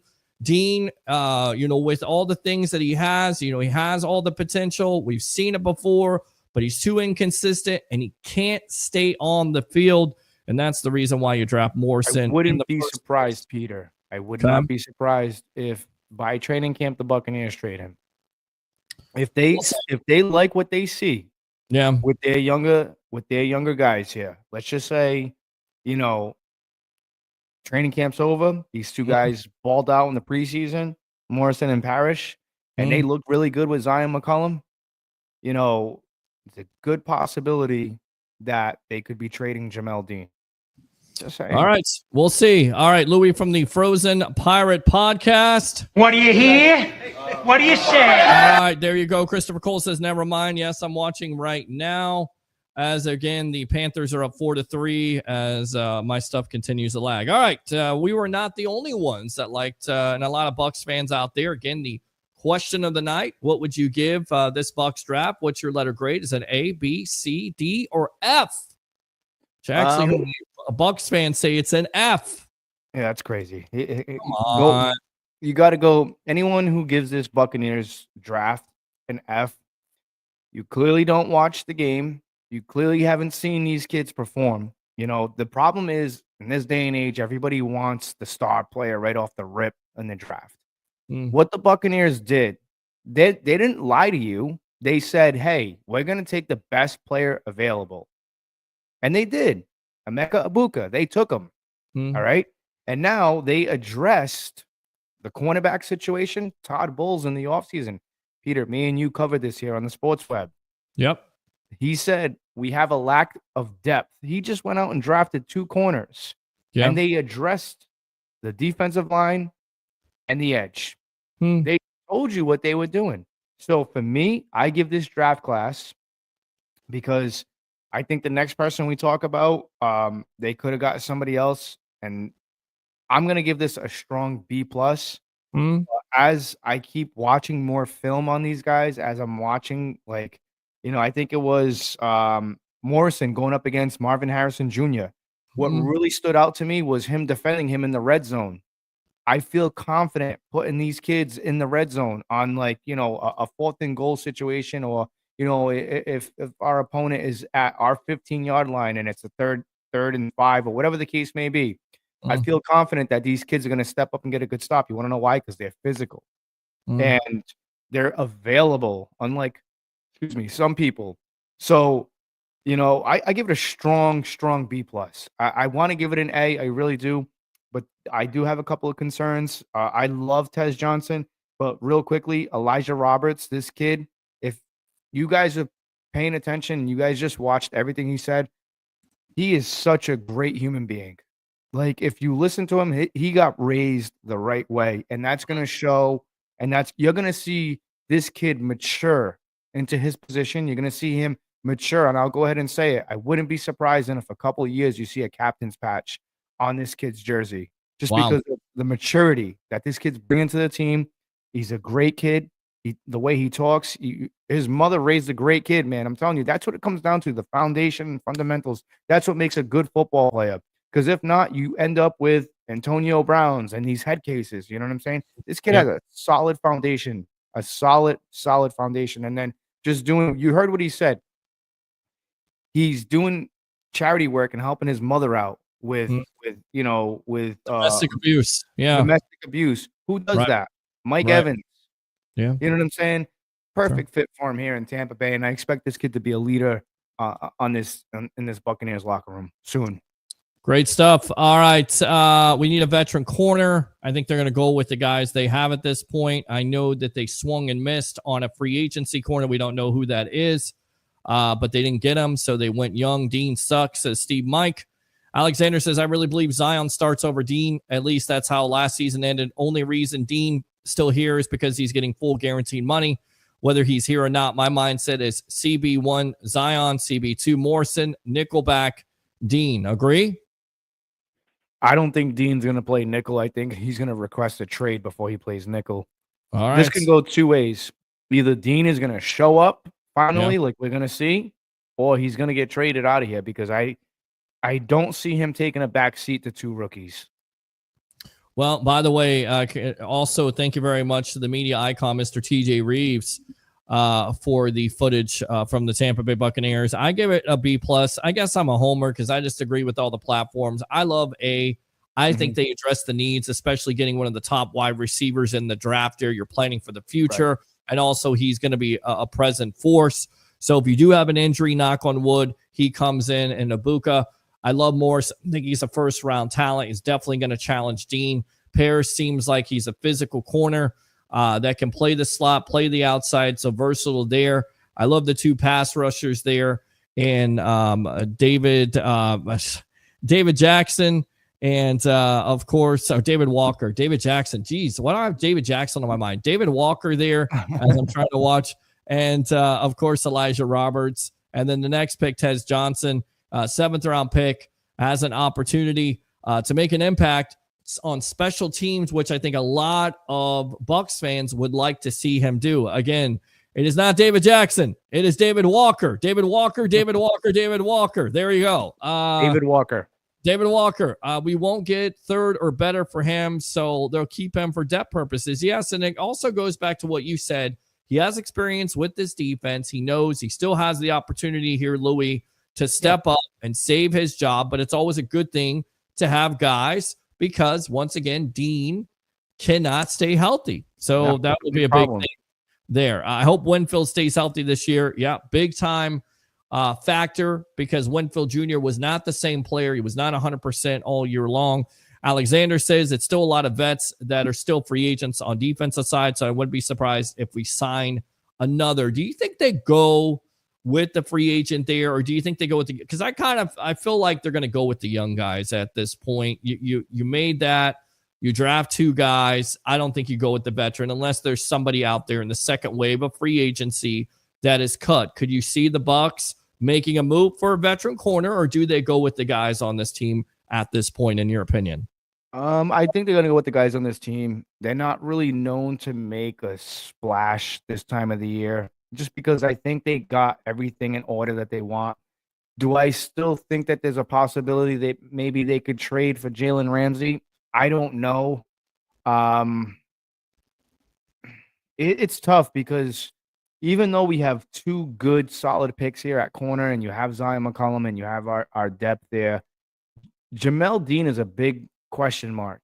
And I think we're going to get that answered. Do I think they bring somebody in for training camp? I mean, why not? Right. Why not? I mean, it's if you can get somebody for cheap money, or if you can get Jalen Ramsey and swap out, because you're not going to get nothing back for Jamel Dean this year because his contract's up this year, correct? Am I wrong? I believe Jamel Dean's contract is up this year, yes. So why not get something for him? The only way I would trade for Jalen Ramsey is if that cap number changes a little bit, because it's a little high, in my opinion. But, I mean, why not? I would bring somebody in. Why not? All right, let's continue to read these comments here. It says a lot of vets are free agents on defensive side of the ball. Good comment from Alexander Elias. I love it. I can't wait to see that 811 pounds of DT. Vita will train the rookie. Elias again, Dean is questionable. Alexander, only thing we're missing a true cover linebacker. We only got David and edge rushers. You still got Savasi Dennis. You got Walker Jr. there from Miami. They like him a lot. That's why I gave him the B. Right. That's why I gave him the B+, just because of the simple fact that they didn't really address that situation in the draft. Right. And I get it. A lot of people that thought they would like Jahad Campbell, but they didn't. Yeah. They didn't like him. They were down on him. They didn't like. I guess they didn't like the medicals. They just didn't like him in general. I think there's more going on there. Maybe. Jeremiah says, hello, everyone. Shadow is here. Yeah. Update the score right now. 4-3 Panthers going into the third period as they're in the second intermission. Once again, we will keep you up to date. Give a second or third for Ramsey. No, unless there's an injury, they'll stick with the guys they have. Dave says, any chance Shaq gets signed back for rotational depth? Do you see that happening? I don't see it. I think, again, they're going younger. You could see it with Elijah Roberts there. There's a possibility. David Walker, not David Jackson, but David Walker. Yes. Not to be confused with Jimmy Walker. Yes. David Walker. Hopefully he shows up. So I never, ever forget his name. I don't think I'll ever forget his name. Last pick here, 4 minutes, and then we'll get into Turnbuckle Talk because we're going to try to stay on, update this game, see what happens, but definitely want to get to Turnbuckle Talk tonight. No Ralph Williams, bodyguard of the Berg, is out tonight. Let's go out to 7th round pick, Tez Johnson from Oregon here on the Evolution of Sports Talk Television. Enjoy, guys. That's exactly what I said when I answered the phone. I was like, what took him so long? Obviously, it's the best blessing. I'm excited to get there. Immediately thought of my boy Bucky as soon as I got the call. Literally, 31 teams, we finna be that kryptonite the whole time. So it's gonna be crazy experience. I can't wait to get there. I'm excited. Got a few of my buddies down there with Jay McMillan. So we got some really good weapons to use for Baker Mayfield for sure. I can't wait to get there and especially being in the same room, me and J Mac, and then just being there with Bucky, like, cause we the Energized Bunnies. Like we one of those guys that like we wake up every day in the morning, like we on it. We always gonna have a smile on our face and let's go to work. So that's something I'm excited for. Just being able to work with the team, getting better. Now it's time to show everybody like what I can showcase, and I just can't wait. I'm so excited. I'm be so honest with you right now. I watch Bucky highlights before every game. It's crazy. Awesome. I used to watch the Anthony Thomas, but if you watch Bucky Oregon highlights when we first got to Oregon, nobody could touch him. It's like one of those things. Like I try to tie into my game, and don't get me wrong, I was always good at breaking tackles and things like that. I definitely wanted to be able to make 3 guys miss, make 4 guys miss. Like that's the excitement of the game. And when you watching me play, you're gonna be like, "Oh, this guy electrifying. You can't get him down." And if he want to go down, he go down on his own. So I'm like a squirrel, man. Like you don't really trust those guys. They can get away whenever they want to. So, yeah. Right now, any team I was going to get drafted to, that punt return is mine. It's something I take pride in. I would not want to be the receiver that just play receiver. I want to play both, receiver and punt returner. That's my goal in the league. Be a dynamic punt returner and then add some pieces to the offense and be able to work as a receiver too, like being a Swiss Army knife. So I can't wait to get there and be able to help the team for sure. Tank Dell, I watch him every day. I watch Cooper Kupp, Tyler Lockett, and I think I just watch Bo because it's my brother, like he's a quarterback, but I watch him. You know what I mean? But yeah, those are the guys I watch, and they elite at the game. They very elite. They very technical sound, and like they you can tell they work on their craft in the offseason.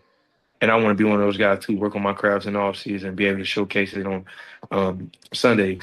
So now that I'm there, I can be able to get notes from like Mike Evans and Jay McMillan. He already had a rookie year. So like how do you do it?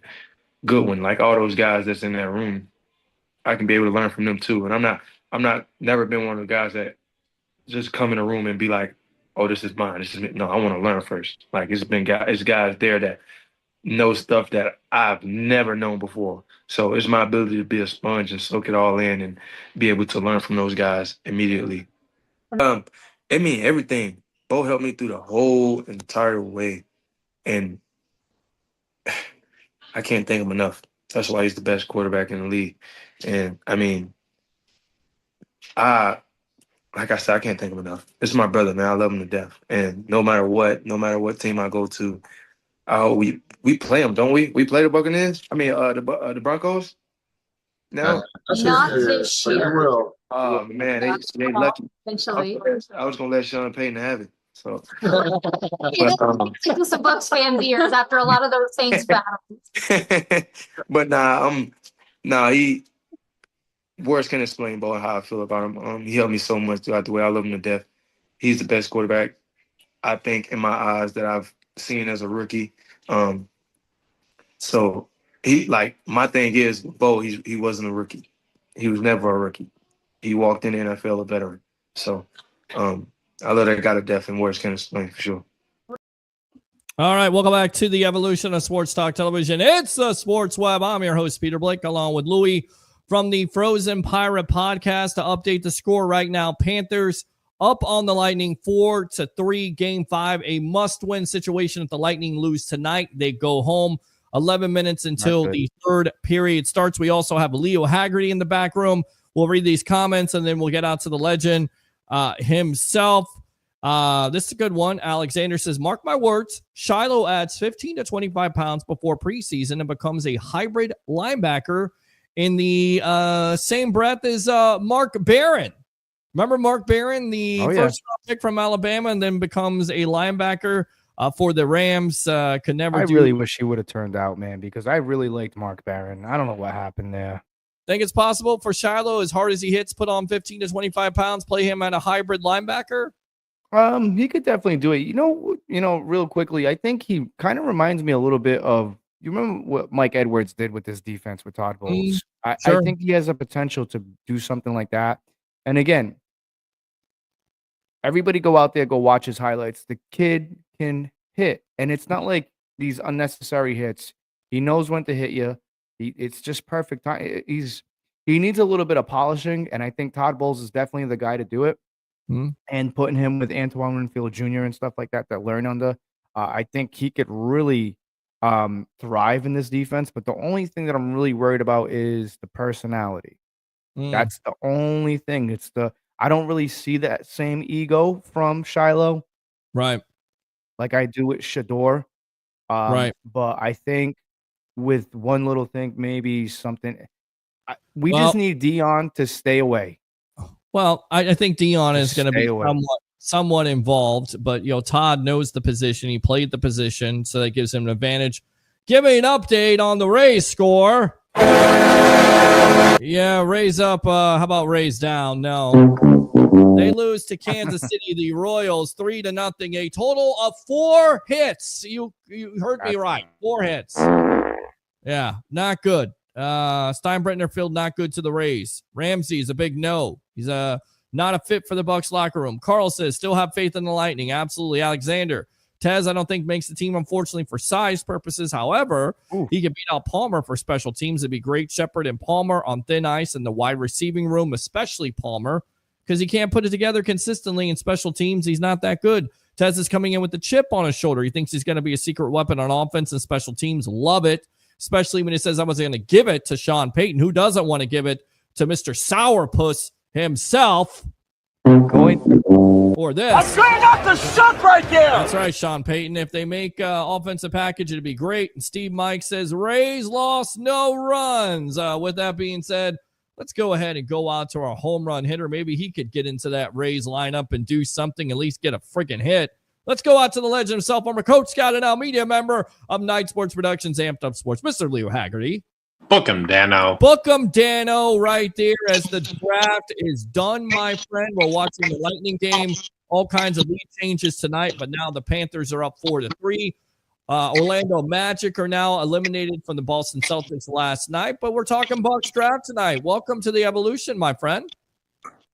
As usual, I'm working with the hardest working duo in radio right there. Radio, television, whatever you want to call it. We call it the evolution of sports talk television. So give me your general thoughts on what the Bucs did in this draft here last weekend. Well, let's get back to draft 101. When you're a non-playoff team, you've got to take a player that's going to start, okay? When you're a playoff team, you already have a roster that's built to get to the playoffs. Now, you can do what the Bucs did, what the Eagles did, what the Lions did, and that's take the best player on your board. Yeah. And that's the advantage of going to a playoff game.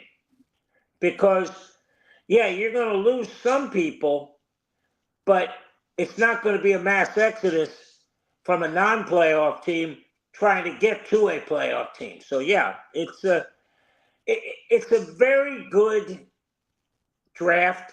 Is it an A+? No, but we don't know about these drafts for at least 2 years. So we're just going to have to sit back, relax, take a deep breath. Let's see how this plays out. Because I am so impatient and because I like to ask people questions to give them something to think about. I've been asking fans all night long, what would you give the draft? I heard from somebody, they said an F. That was on social media. They obviously hate Jason Line and what the Bucs do. and they go all the way back to 2016.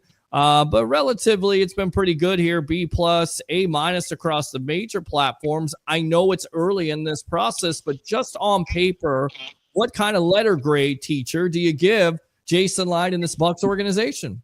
Solid B. Solid B. Okay. Again, they didn't have a major hole to fill. Right. So whoever they're going to take in the first round probably not going to play a whole lot. Mm-hmm. Unless somebody just falls down into their lap. But yeah, I give them a solid B. It's definitely, they got it again. If anything happens to Godwin or Evans, I didn't say and, I said or. Mm. If both of them go down, you got a problem. Right. If one goes down, now you've got a capable replacement until they can get back in the lineup. All right. Yep. I'm gonna read this. I go out to you, Leo and Louie here. Louie can ask a question, but this comes from the two L's. Say that 3 times. Matt Miller of ESPN. He talks about the Bucs. He said, while the Buccaneers weren't expected to pick a receiver in round 1, Mike Evans' age, Chris Godwin's health make Ibuka a smart addition. He's a professional route runner whose toughness on the underneath routes complements Baker Mayfield's ability to sling fastballs on slants. Getting to learn from Evans and Godwin will benefit Ibuka too. He also says just 19 picks after that, David Walker was named a favorite choice at pick number 54 and was rated Miller's 94th overall prospect. The Bucs took him at pick 121. Walker might not have elite measurables, but comes from an FCS school, but his quickness and ability to win with a bull rush will make him a fun fit for the Buccaneers base 3-4 scheme and as a outside linebacker. He also says 11 picks later, number 65, Tez Johnson, who Miller had the 4th round ranking on, went 101 spots later in the 7th round by the Bucs. Johnson was highly productive in college, slid a bit after weighing 154 pounds at the combine. The size concerns are real, but getting him in round 7 makes him one of the best straight value picks of the draft. And he also, rounding out, says Elijah Roberts at number 86.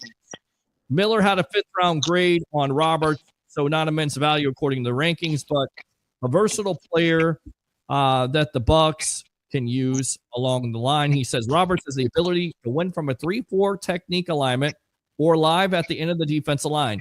He provide power opposite Bucs speedy edge rushers. Now, listen, we talked about this when it came to edge rushers, and we kind of said, you know what? They seem like they're pretty happy. So that's the reason why you don't take one at 19. You take Ibuka. What do you know about Ibuka? What did you think of taking Ibuka? Of course, and you text me. You said, this could be with Chris Godwin. Of course, we heard reports from Buccaneers.com, Scott Smith there, saying that there is nothing connected to Chris Godwin, but it makes sense, though, because he is coming off an injury. Mike Evans is getting up there in age. And once again, when you lost Evans and Godwin, you were down to Sterling Shepard, Jalen McMillan, and Trey Palmer, and they were largely ineffective besides McMillan coming on there the last couple games. So Ibuka at 19. How surprised were you by that, Leo? Not at all. Again, Ira Kaufman came on with WDAE. I think it was Friday. No, wait. Yeah, I think it was Friday. Yes. And he said there was nobody in this town that said the Bucs were going to take a wide receiver. Mm-hmm. I reminded him. I said, Ira, I didn't say they'd take a wide receiver in a sense that I didn't say who they'd pick. But remember with our conversation, I said, do they have to look at wide receiver in the first round? Yeah. And again, they may say that there's nothing tied to Chris Godwin. But again, they're the only ones that know. Right. And they're not going to put out, Chris Godwin's not going to be able to play until September, October. And they're not going to put that out. Sure. But again, it's a nice insurance policy to have. It is, absolutely. And then they go into corner there, Benjamin Morrison out of Notre Dame. You know what you notice, and this is what you love about the Bucs and Jason Light. You get a player from Ohio State who won a national championship. You get a player from Notre Dame who had a chance to win a national championship, who was well coached. By the way, Louie, good stuff by you being coached by Freeman there of the Fighting Irish. You get a guy like Elijah Roberts out of SMU. These are winning programs. These are character guys. This is what you build a good team on, a good organization on, those character guys that are a part of those programs that are winning, correct? You won character, not characters, right, Louie?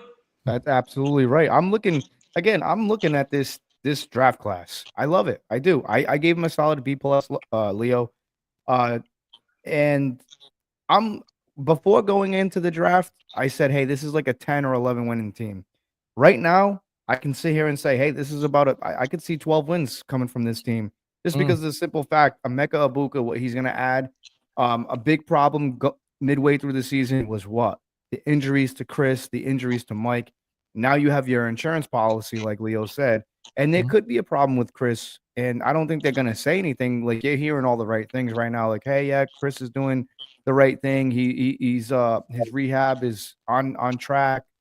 Listen, they're going to say that. But in my honest opinion, they brought in Emeka Egbuka just because they might have a little bit of a doubt that maybe Chris might not be ready. And at least you have an insurance policy, because at the end of the day, offense is going to score you points. And this is the type of draft. And Peter, we talked about this. This is the type of draft where you could really get value in almost every round. And I'll give Jason Light his credit. He takes the guys that other teams think about taking but are too afraid to take a chance on. And it works for the Tampa Bay Buccaneers, and it works for Coach Bulls and Jason Light. Like I said, I'm very impressed in this draft. And again, it's a security blanket, because we cannot go into next season and have one of our top guys go down, because what happened with Chris and Mike, the performance from Trey and Sterling, it was atrocious, and we should have won a couple of more games. We should have never, ever went down to the wire like we did fighting. And I think maybe that kind of caused, the Buccaneers to gas out a little bit. That it took a lot of wear and tear on them, man, towards the end of that season, where they had to lock in that NFC championship. I mean, the NFC South championship, man. That takes a lot, man. And they should have never been in that situation. And Coach Bull said it. We need to learn how to wrap these things up a lot earlier. And you're seeing it right now. They've addressed everything perfect, in my opinion. I think they have too. And you look at it, Morrison. I mean, who's the guy for you, Leo, that kind of sticks out? Is it Morrison challenging Dean? Is it David Walker? Yes, I got his name right. Elijah Roberts there, or Tez Johnson? Who's the guy for you? Or is it the undrafted free agents, which a lot of Bucs fans made a big deal about, getting a kid like Watson, who is 464 now, down to 437. So he's lost some weight. You can imagine, if he does make this team, putting him as the push terminator, say that 3 times, versus Vita Vea against the Philadelphia Eagles. You put that size in there, and you got Shiloh Sanders. I get it, undrafted free agents, but the last 2 years here, Leo Haggerty, 7 players that have made this team being undrafted free agents of the Tampa Bay Buccaneers. You know what, guys? What people hate, there's usually, when you go in as a general manager, there's 10 to 15 guys you want to replace with lower salary. Right. That are comparable talents. And that's the key. You got to get those guys who are like 40 to 52 on your roster. And if you can replace a guy and save money on that, you're going to do that if they're close. Now, if there's a gap, you're not going to hurt your team. But, there's 44 important guys on the football team. 22 on offense, 22 on defense. That's your top guys. That's 44. You got a punter, you got a kicker. That's 46. Now, there's 6 guys now and I truly believe that they are going to have to expand the rosters because they need to go to 60 players. I agree. If they're going to go to 18 games, they got to make 60 players available during game, because this. I agree. All right, let me go out to David Zuzman, who I believe we got on the phone here. Hello, guys. I don't like Jason Light, but F is just too much. Light deserves a D+ or C- to be fair. And damn you2 Sports Talk, Ibuka's placement. Thank you very much for tuning in. You really can't go wrong with Ohio State wide receivers. You can throughout the years. Marvin Harrison Jr. Coming to mind, Chris Olave, pretty good off the top of my head at this point. I'm trying to think of the kid, Garrett Wilson from the Jets. So definitely good wide receivers. Again, YouTube super chats are open if you like the content. Facebook stars. Let's go out to the phone lines here. You're on with yours truly, along with Louie from the Frozen Pyro podcast, and of course the legend himself, Mr. Leo Haggerty. What's your name? Where are you calling from? You're on the Evolution. Hi. So this is David Luzman. What's up, David? How you doing, man? Oh, David. Good. Okay, so I just want to be fair on what I think it was good, okay, and what I think it was not. Give me what's good first. Yeah. So what's good? So Egbuka. I got really angry when he selected Egbuka. Yes. But I think nobody can say that he's a bad wide receiver. As a matter of fact, I think he was the best wide receiver in this class. Okay. So, all right. Okay. So I don't like the pick, but nobody can say that he's a bad wide receiver. Fair enough. So, yeah, fair enough. So then apart from that, I was very disappointed as things progress, and I'm going to explain why. Okay. So when it comes to Morrison pick, okay, having Ravel, having Amos, having Azaria Thomas on the board, I think it was a very risky pick considering the double hip surgery. Well, I will say this with Ravel, he's coming off a torn ACL, so that's probably more risky than Morrison. And I understand where you're coming from, Trey Amos, that our guy right there, Louie was all over that one. I just think it's a preference at the end of the day. And you heard from the kid how he wants to play in Todd Bowles' defense, how he's physical, how he's a ball hawk, how he's able to cause turnovers and make things happen. I think that's what they look at. That's the Todd Bowles type of player. So I can understand where you're coming from, but I think at the end of the day, Morrison, if he doesn't get hurt, most likely he's a first-round talent. Is that a fair assessment? Yeah. So the problem that I have with that when it comes to Ravel, okay, Ravel, he's a better blitzer. He's coming off a torn ACL. Yeah, he's a better on the run game. So like I just think like as the season progresses and we see Ravel playing, we're gonna regret that particular decision. Maybe he went to the Dallas Cowboys, but again, he's coming off a torn ACL, so he may not be ready for the season. And again, your draft concept is, and I get it, Morrison has a hip injury, but he did a workout, looks ready to go. The reason why you're drafting somebody in the first place is to challenge Dean, not somebody who's coming off an injury. So it kind of, defeats the purpose. Let me go out to you, Leo. Hold on a second. We got Zuzman on the line here, who started out not really liking what Jason Light did, but it's kind of been fair here, so I appreciate that. Your thoughts there? Why not go with Ravel, Leo, coming off a torn ACL instead of a Morrison? Did you not like the Morrison pick there in the second round? Well, Peter, I'm going to back up just a bit. I mean, people come on and say they don't like the pick. I get that. Who did you like then? Well, it wasn't like there was a guy out there. All the guys went in the first 10 picks. After that, it was pretty much, okay, where's somebody on your board? Ibuka may have been up there at 9 or 10. That's why the Bucs took them. Right. But again, okay, I don't like the pick. Well, who did you like? There wasn't anybody there.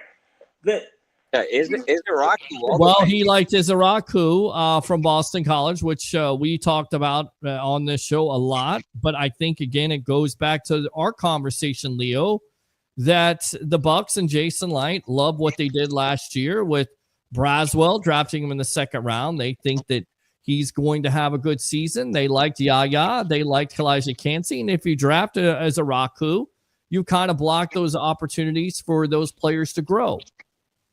Hey, David, how do you feel? David, real quickly, how do you feel about Marvin Harrison Jr.? What's your take on Marvin Harrison Jr.? So I was never big on him. So I always said last year, even before the season started, that I preferred Neighbors and also the one that went to play to the Jaguars. What's Brian his Thomas Jr. Yes. Yes. I was bigger on both of them more than I always found Harrison Jr. to be quite slow. So Well, I mean, where would you rank him as a wide receiver? Like, if you were like, where would you rank Marvin Harrison Jr. as a wide receiver? Do you think he's a good talent? Like, do you think he's going to be like one of the premier wide receivers in the NFL for years to come? Or No. I think he's gonna be a good wide receiver too. At the best scenario. okay, well, if I want you to do me a favor, and the next time you call in, use your second call. You're on the sports web, 727-255-0391. I want you to go look at that matchup, Marvin Harrison Jr. versus Benjamin Morrison in 2003, Week 4, Ohio State, Notre Dame. 5 targets, 1 catch for 22 yards allowed. Benjamin Morrison shut him down. Shut him down. That's the type of guys. And again, I respect your opinion, but the stats don't lie. And like I said, this kid would have been a first-round pick if he never got hurt. And you know what? I think Jason Light and Todd Bowles saw that, and he fell right into their lap. And this is a very good pick. And again, you want battle-tested corners like this because we're going to be playing receivers like Marvin Harrison Jr. in the future. And this is what you want on this Buccaneer defense. Guys like that can shut them down. Well, listen, you're going to be playing McMillan in this division with the Carolina Panthers. You're going to be playing Drake London from the Atlanta Falcons. You're going to be playing Chris Olave, also from Ohio State. So you got to get big physical corners that can play man-to-man, play some zone, but most likely play man-to-man. That's what they want to do there with the 4-man rush. Let me go watch Christopher Cole. Morrison surgery wasn't injury-related. It was a maintenance surgery. And again, he did a workout. They were happy with it. You trust the Bucs. You trust Jason Light at the end of the day. What else, Zuzman? And then we got to run. We'll use that second call if you want to. Okay, yeah. So I'm gonna make it really quick. Okay. So then on third round, I thought that addressing the D line was more important because we are not deep on the D line. And Vita Vea cannot play a lot of snaps, so I think it was the wrong call. On the fourth round, I think it's unexcusable for him to go with David Walker when there was Q Robinson is still available on the board. I think that was a big mistake, and it will show this year. Then I'm not really big on the 5th pick. I would go with Aeneas Peebles instead of the Stewart Roberts. Elijah Roberts, yeah, okay. I think he was much better player and very similar to Kalijah Kensi, so I think it was a big mistake. And then on the last one, it was the worst pick of all.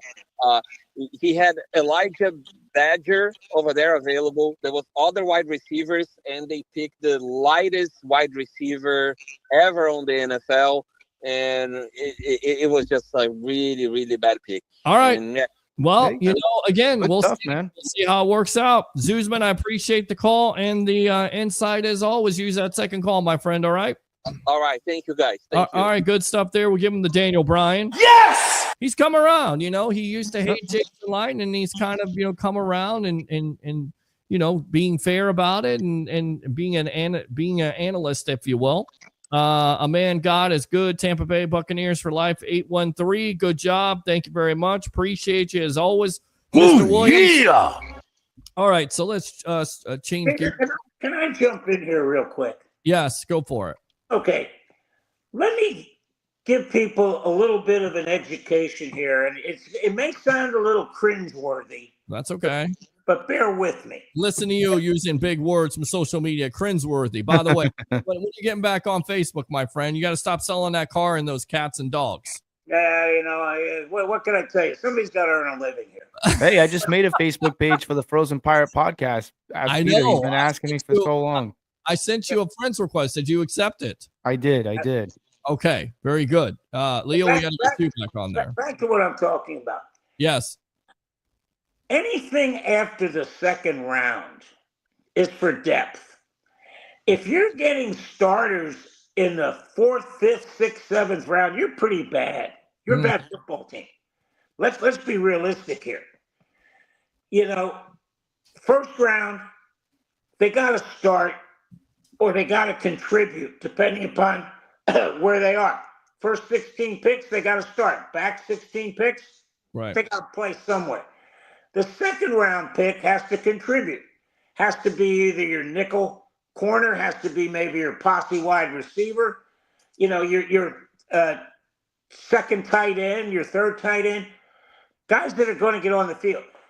From round 3 on, and I can't believe people make a big thing. Well, you know, it's a 4th round pick and they thought should have went this way. There's no way you are going to make a living as a general manager having 4th round picks show up, 5th round picks show up and be starters. That means you're bad. So again, the Buccaneers, they're trying to fill in special teams. That's the first thing they're looking at when they're looking at third. Now, they may not on the third. They may still have some guys in their second round draft board. But 4th through 7th, they're looking for guys that can cover kicks. They're looking for guys that can cover punts. They're looking for guys that can be on kickoff team. That's what they're there for. If they work their way up to a starter, great. But they're not looking for them to come in and be that guy right away. That's Braswell's a perfect example. They're hoping that first year he learned how to be a pro. Now, time to step up. Yep. Good stuff there, Leo. Let's go ahead and throw this out there, how this team is built. Check this out. Baker Mayfield, free agency, of course. Rashad White, draft. Bucky Irving, draft. Mike Evans, draft. Chris Godwin, draft. Jalen McMillan, guess what? Draft. Cade Otton, draft. Tristan Wirfs, draft. Ben Bredesen, free agency. Graham Barton, draft. Cody Mock, draft. Luke Gedeke, draft. Defensive side of the ball. Kalijah Cansey, guess what? Draft. Vita Vea, say it with me. Draft. Logan Hall. Draft. Yaya Diaby. Draft. Levante David. Draft. Savasier Dennis. Draft. Hassan Reddick. Free agency. Jamel Dean. Draft. Zion McCollum. Draft. Antoine Winfield Jr. Draft. Tyke Smith. Draft. Christian Itzian. Was he rookie free agent, right? He was an undrafted free agent. Undrafted rookie free agent. To me, that would count also as a draft. The majority of this team, and we know this, how you build a team, right? You don't build it through free agency. You build it through draft. So Jason Light, you have to say, has this team, Leo, in a great position, correct?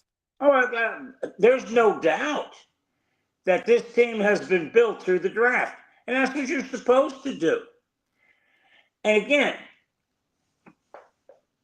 when you're criticizing Jason Light, hey, you can criticize him if you go back 5-6 years for a couple second-round picks. Right. But he's pretty much hit the nail on the head when it comes to first and second-round picks. Yeah, he's had a couple, but not like anything else. Third round, he really shines in the third round, too. David says, but if that were the case, we would be completely screwed. Diaby was a middle round. He was our best edge on our roster because Light cannot draft a good edge player on first or second rounds. Again, can I jump on that for a second? Please go for it. That's the toughest position to draft, and here's why. When you're looking at an edge rusher coming out of college, 90 to 100% of their moves are speed. That's it. They're speed rushers. And you fall in love with a one-trick pony. You got to look at this kid and say, okay, does he have a rip technique? Does he have a swim technique? Yeah. Does he have a bull rush? I know he's got a speed rush, but it's not going to work. That's the whole thing with Braswell. Braswell was a speed rusher. Boom, boom, boom. Now he got up here and he's playing against the 32 best tackles in the NFL. Yeah. in the world. And now he's got to develop another move. He may not have had that right away. Speed rusher is the toughest one because you're basically looking at a guy and trying to extrapolate down the road to see if he can make some different moves. Take me Remember inside. Noah Spence? Yeah. Same thing. Remember Noah Spence? Same thing. Noah Spence hurt his shoulder. I mean, he had all the potential in the world, but as soon as he hurt his shoulder, he was not the same player after that. And it's a shame because he was coming on. He was showing he was a second-round pick, and he was looking good for Jason Light. And again, you can't plan for injuries. Injuries happen. We got Mr. Leo Haggerty, former Coach Scout and now media member of Night Sports Productions, Amped Up Sports. Book him, Dano. And of course, we got Mr. Louie from the Frozen Pirate Podcast. What do you hear? What do you say? Again, update the score right now. Lightning down to the Florida Panthers in the third period, 4-3. Lightning win tonight. They go to game 6. If not, they go home. Really quick, I know you covered the Tampa Bay Lightning. What do you make of the series? How disappointed were you the last game? Up 2-1, 4 to 5 minutes, or 4 to 5 minutes left in the game. You can't clear the puck. You allow 2 goals in 11 seconds, and after that, it's basically academic. Well, the hockey gods were not smiling on the Lightning because both of those goals were flukes. They bounced off. In fact, one of the goals tonight, it hits the Florida guy's skate and goes in. Yeah. So yeah, it's been a tough series. This is not a good matchup for the Lightning. We said that right away. Right. Because basically what Florida does is they beat up Kucherov. And they're allowed to do that because in the playoffs, they allow a lot more physicality. But I think finally the Lightning are standing up and basically saying, okay, we're going to give it just as much as we take it. Right. And, this team was 3 minutes away from being 2-2 tonight. So, yeah, it's 4-3. Vasilevsky just stopped a breakaway, stone cold, which kept this game at 4-3. And I tell you what, I wouldn't be surprised if the Lightning tie this up and it goes overtime. Well, and they had a great shot there, so we'll again keep you up to date here. But you see Kucherov taking a shot there. He's been largely disappointing. You have to give credit to where credit is due. This Florida Panther defense is stifling, especially on the power play. They break through tonight, which is encouraging, but we'll see. 9 minutes to go. Lightning down 4-3 to the Florida Panthers. Really quick. We'll are see you what they're made out of? That's it. Are you What they're made out surprised of? that Ekblad was not penalized? Of course, he gets the winning goal there for the Panthers, but then he suspended 2 games for the cheap shot on Hagel. I just don't understand it. It's almost like the NFL, right? So the NFL changes the rule after they get it wrong. Same thing with the NHL, right, Leo? Oh, yeah, absolutely. And, my thing is this. You should suspend him as long as the guy you hurt is out. Right. That makes it real simple. You're going to do that. Oh, yeah. I You like knock the that. guy That's a out good for one. 4 or 5 games. You got to stay out with him. Right. Stop this in a hurry. Talk about the Shedeur Sanders situation. What's your take on that? Why did he fall to the 5th round? Was it interviews? Was it personality? Was it the fact that general managers and owners didn't want to deal with his dad? You've been a scout before. When you hear a kid go on there and he's confident, but he's also cocky and he's arrogant, and then on top of it, he has his father in the background there, and Deion Sanders. I mean, is that the reason, in your opinion, that Sanders falls? Is he not a great quarterback? The statistics would lead you to believe, listen, he's accurate. That could be a product of the offense. But he was 13-12 at Colorado.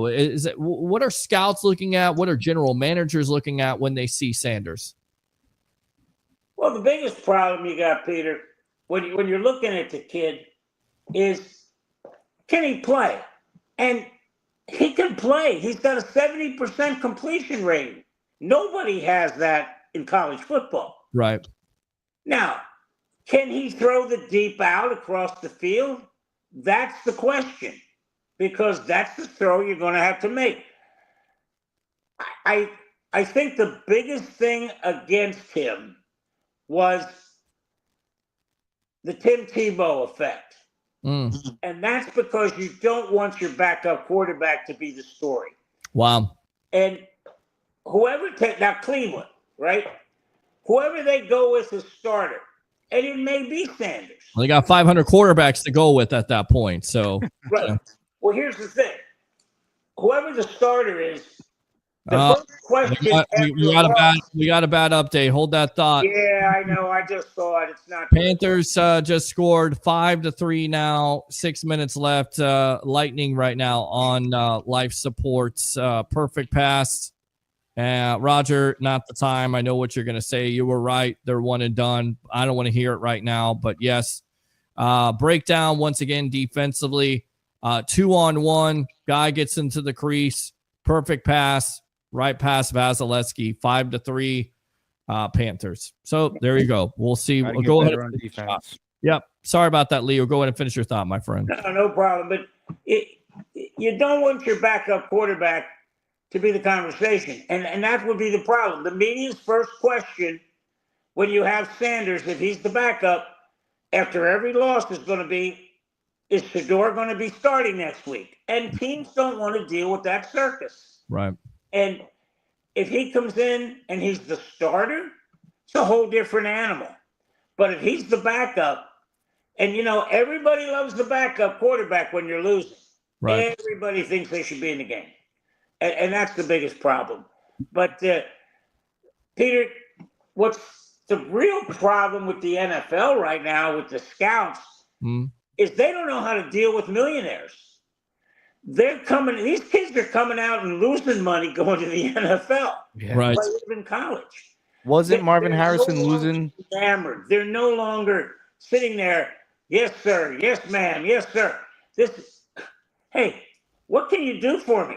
I just left a college program that was paying me $4 million to be the quarterback. Now you're telling me this? Right. And they made a big thing. He didn't go to the combine.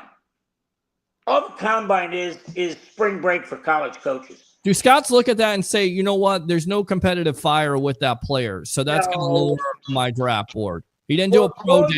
If they are, they won't be being a scout too long. That's for sure. Okay, fair enough. Again, go back and watch film. Yes. That's the only thing the combine is good for is the personal interviews. That's what you want. You're never going to see a quarterback throw the ball 3 times in a different sequence. You're never going to see a wide receiver catch the ball 3 times in one play. It's not going to happen. No. Everybody's fast when they're lined up on that line to run a 40 time, and there's nobody chasing them, and it's not in game. I've never really been a big fan of the combine. I like to go back and look at game tape and see certain situations of where these players are at. Like you take an example like Shedeur. All right, what does he do on 3rd and long? What are some good tendencies he does on 3rd down? What are some bad tendencies? What did he do wrong there? Stuff like that. The tape tells you everything you need to know about a player. It tells you. The wild monster doesn't lie, does it, Louie? It does not. And again, whatever you want to know, that's why I was telling the gentleman before me that was speaking, David, I said, hey, if you don't like this pick, go look back to when he was playing against Marvin Harrison Jr. The stats don't lie. And I all the webheads out there, go back, go look at that game. I think it was 2003, week 4, Ohio State against Notre Dame. Go look at that matchup between those two. He shut him down. And then you'll see why Jason Light and Coach Bowles picked him. Stuff like that. And what he did in the red zone against Marvin Harrison Jr., keeping him out of there twice. I'm telling you, there's everything you need to know about a player. Go look up game tape. Go watch it, and you'll see. All right, Leo, we're running it up here, so we'll get you out of here on this. What did you think of the prank call and, of course, the discipline to the Atlanta Falcons and, of course, the father of the prankee who's 21 years old, pranking Shedeur Sanders, acting like he's Mickey Loomis of the Saints. We're going to draft you. Just going to have to wait a while and just the whole prank thing. I mean, did the NFL do right by Sanders and of course, having that number put out there? What did you think of that whole situation? Was there an adult in the room anywhere while this was going on? No. I mean, who could think this was funny? it makes no sense. No. It doesn't make any sense. It shouldn't have happened. And to think that this was funny, fine him. How about firing him? That could be the better thing. Yeah, I said, Leo, why are you leaving your iPad unattended with important information like that? You have players' numbers there, because I don't think it was just Shador. I think it was multiple players that got received these prank calls. And I said it was kids being kids, but at the end of the day, we live in a different world now, man. You can't get away with this stuff. And on top of it, I believe that the young man plays football, and if he does, that's not gonna bode well for him. If he's trying to achieve a position here in the NFL. Not only that, it's just I don't feel like you should. I have never been a big fan of throwing the salt in the wound. Like I've never been a big fan. Like, all right, we get it. Shador's cocky. He's kind of he comes off as very arrogant, whatever. But I don't like to see people like done like that. I mean, that's an important day to get drafted. It only happens one time, And you know what? I hopefully Shador kind of proves everybody wrong. But as far as the young man doing the prank calls and again, having your friends videotape you doing this, what are you thinking? Yeah. It's just crazy. It's just, and at the same time, if I'm some type of GM or a scout, I'm not leaving this thing right here, this iPad. I'm not leaving this with important information hanging around anywhere for my kid to see, because it's your job. I mean, that's just, I don't know. It should have never happened. Like I said, there's a real simple solution to this. Fire the guy who left the thing open. Yeah. And you know what? And then you go back to your kid and say, guess what? You just cost me my livelihood. That's it. Yeah. And you know what, guys? On that note, bring in a left-hander. Bring in the left-hander, and we'll see what the Lightning are going to do here. 4:31 left in the third period. Empty net, 5-3 Florida. So once again, Lightning on life support. Say that 3 times. They have to get something going. And the Panthers have the puck. They shoot, and they score. Empty net, 6-3. It's all but over. Turn out the lights. It's over for the Lightning. The third straight year in a row that they will be eliminated in the first round. So there you go. All right, guys. It was a good season. Yep. We will talk to you Monday. All right, my friend Leo Haggerty, former Coach Scout and now media member at Leo. Night Sports Productions, Amped Up Sports, always killing it, as always, my friend. Take care, guys. All right, Take care, good Leo. stuff there. We'll move on to, Bolts are down 6-3 now as the Panther fans are there at Amalie Arena. I'm sick for the team because of how well they played all year long. But again, it's clear that the Panthers are the better team. They play better defensively than they make the mistakes, and the Lightning fans are out of there. So couldn't have been 2003. Did you mean 2023? Yes, 2023. Zuzman says, I don't doubt Morrison is good. Just think Revel is far superior. Braswell sets the edge. That's it. We'll see what Braswell can do this year. The only thing would make the Falcons learn was for them to lose all their picks next year. I don't know about all their picks, but start taking away premium picks at this point. Then you start to do some things. Open phone lines if you want to talk about the Lightning losing tonight, the Rays losing tonight, the Bucs draft. What would you give their grade? 727-255-0391. It's 727-255-0391. As again, the Lightning are losing to the Florida Panthers 6-3. Let's move on to Turnbuckle Talk here. Yeah, but you know what, Peter? Before we do, listen, Lightning fans, we've been on a phenomenal run as of late. Amazing. It's like from winning the cup during that COVID season. I got to go down there and watch a playoff game. My son was out in the Zamboni. There was that first day out there in Tampa, and just being out there and getting to witness the Lightning win Game 7 against the Islanders and advancing, and then coming back home after a long one-day drive back to Massachusetts and just being able to relax on the couch and watching the Lightning lock it up. We got to see them play in 3 Stanley Cups and win 2 of them. So, that's pretty impressive, and I'm okay with that. Unfortunately, this year comes to an end. I don't want to see any comments about, hey, we need to get rid of John Cooper. Absolutely not.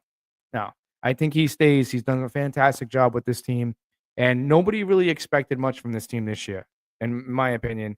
And you know what? They did fantastic. And unfortunately, we got eliminated in the first round. But next year, we just got to rebuild. Not a rebuild. We need to retool a little bit. Yeah. Well, again, third consecutive first round. And again, that's the reason why you love the Lightning, not because of the first round exits, but because of what they were able to do. We're not going to be elite forever. 21. It's tough. It's Yeah. tough, but at least they're trying. At least they're trying Yes. to keep players around and make trades. This team was good. They just weren't as good as Florida in this series. And go back to the mid-90s. That wasn't good. No, it's not time to let Cooper go and time to rebuild. Didn't I just say that? It's not time. What the? Eric, and you're the guy who goes into disgrace. They lost, a disgrace for everything. And here comes Eric. No, it's not time to get rid of Cooper. No. Hey, is this the time like this? Just like what happened to Dungy? No, he's won Stanley Cups. No. But okay, wait, hold on. You're making the comparison to Tony Dungy. Tony Dungy's a great coach. Turn around the Tampa Bay Buccaneers. What could he never do? He could never win a championship. He could never get past the Philadelphia. He won a championship with the Colts, not with the Bucs, but could not get over the top of the Eagles. You want to fire John Cooper, the winningest head coach in Tampa Bay Lightning history, because he got a first round exit. Come on, man. The last couple of years. I get it. How many Stanley Cups you won? 2. Okay. You won 2 plus. You said that. How many times have we been in the Stanley Cup? I swear to God, some of you Tampa Bay sports fans, I love you to death, but some of you just want to fire and hire coaches at nauseam. Yeah, and man, you can't do that. This is not. To answer your question, no. Is it the players' fault then? It is, yes. Yeah, it comes down to the players, man. Vasilevsky is phenomenal, but guess what? If you're not playing good defense in front of him, you're gonna leave your goalie out to dry all the time, man. They got to get better at defense. They lost their captain Steven Stamkos. That kind of plays a factor a little bit. There's a lot of things that play a factor, man. There's a lot of things. I'm telling you, this was a new look Lightning team. And Kucherov did not play well. Definitely his fault. It's also you give credit to where credit is due. The Florida Panthers were stifling on defense, and they shut down the power play. Of course, it's sad, but it's not the end of the world. But better yet, how many times have we beat on the Florida Panthers? Eric, well, you're the same guy that said you should rebuild the Bucs after Brady left.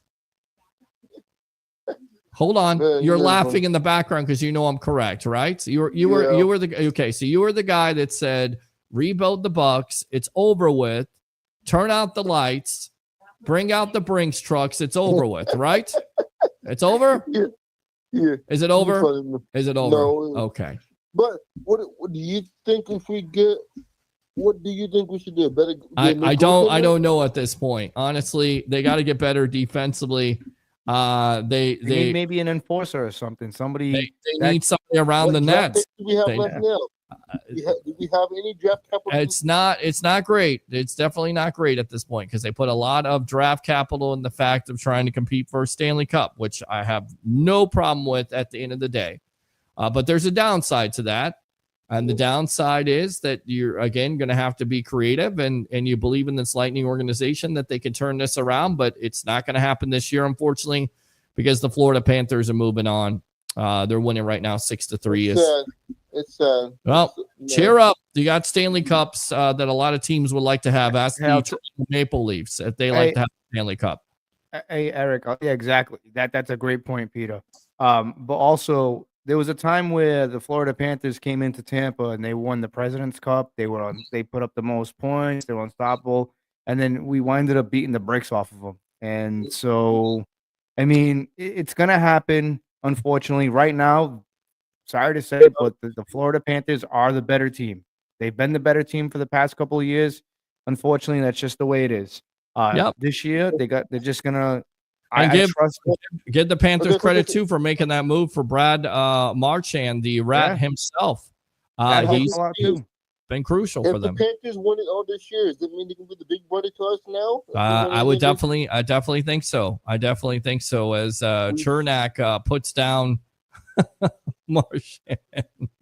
Yeah. How about us? Can we anchor somebody before the game's over with? Let's hurt somebody, you guys. Sure. Nah, you don't want to do Let's not that. do that, Eric. All right, get out of here. Thanks a lot for the call, man. Appreciate it. Oh, yeah. Time to rebuild and fire Cooper and all this other stuff. Yeah, Let's that go tends up to to happen. David Zuzman here. Lightning lost a very important player, captain. There's always a little rebuild period after losing a key captain player. Yeah, Stamkos did not play that well. Yes, they did lose a captain, but I think Gensel definitely was worth the price of admission. There's nothing that Tampa fans won't complain about. I mean, again, I get it. You want to win every year, but there's a reason why you can't win a Stanley Cup. Just listen to them when after a loss with the Buccaneers, man. They want to fire everybody. Listen, all I right. get it, and then they're bringing the passion, but I mean, you just listen with that. You got to use your common sense too, man. But then again, Peter, common sense isn't so common anymore. Well, It's tough after a loss. I get Sure, it. I of mean, course. you got to use your logic. And one thing that I always do, a friend of mine told me, Louie, you got to stop doing post game shows. Like you got to think logically. You know, give it a day. You know, because let's face facts. There was times where the Buccaneers lost. You know, and I was red hot. But then you go back and you look at the tape, and you're like, okay, I can see why. You know, that we got to get better on this. You know. Yeah. No need to get stressed out and get your blood pressure all up.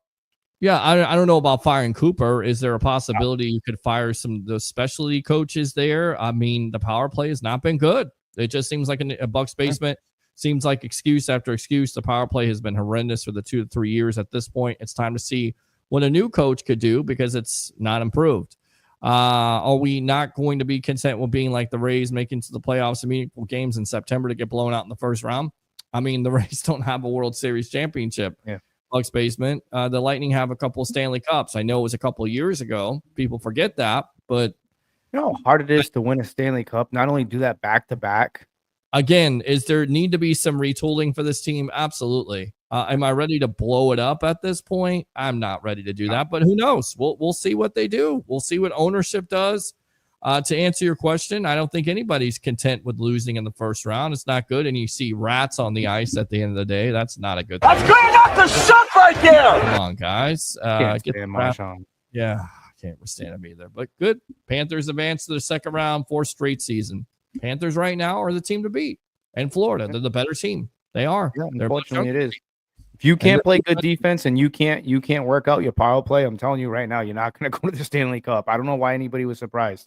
If you're not seeing an improvement and they're not executing, like, I'm sorry, like power plays for me, like you should be scoring on a power play. The advantage is to you. You know what I'm saying? You want it's kind of like going up by 2 scores in the NFL.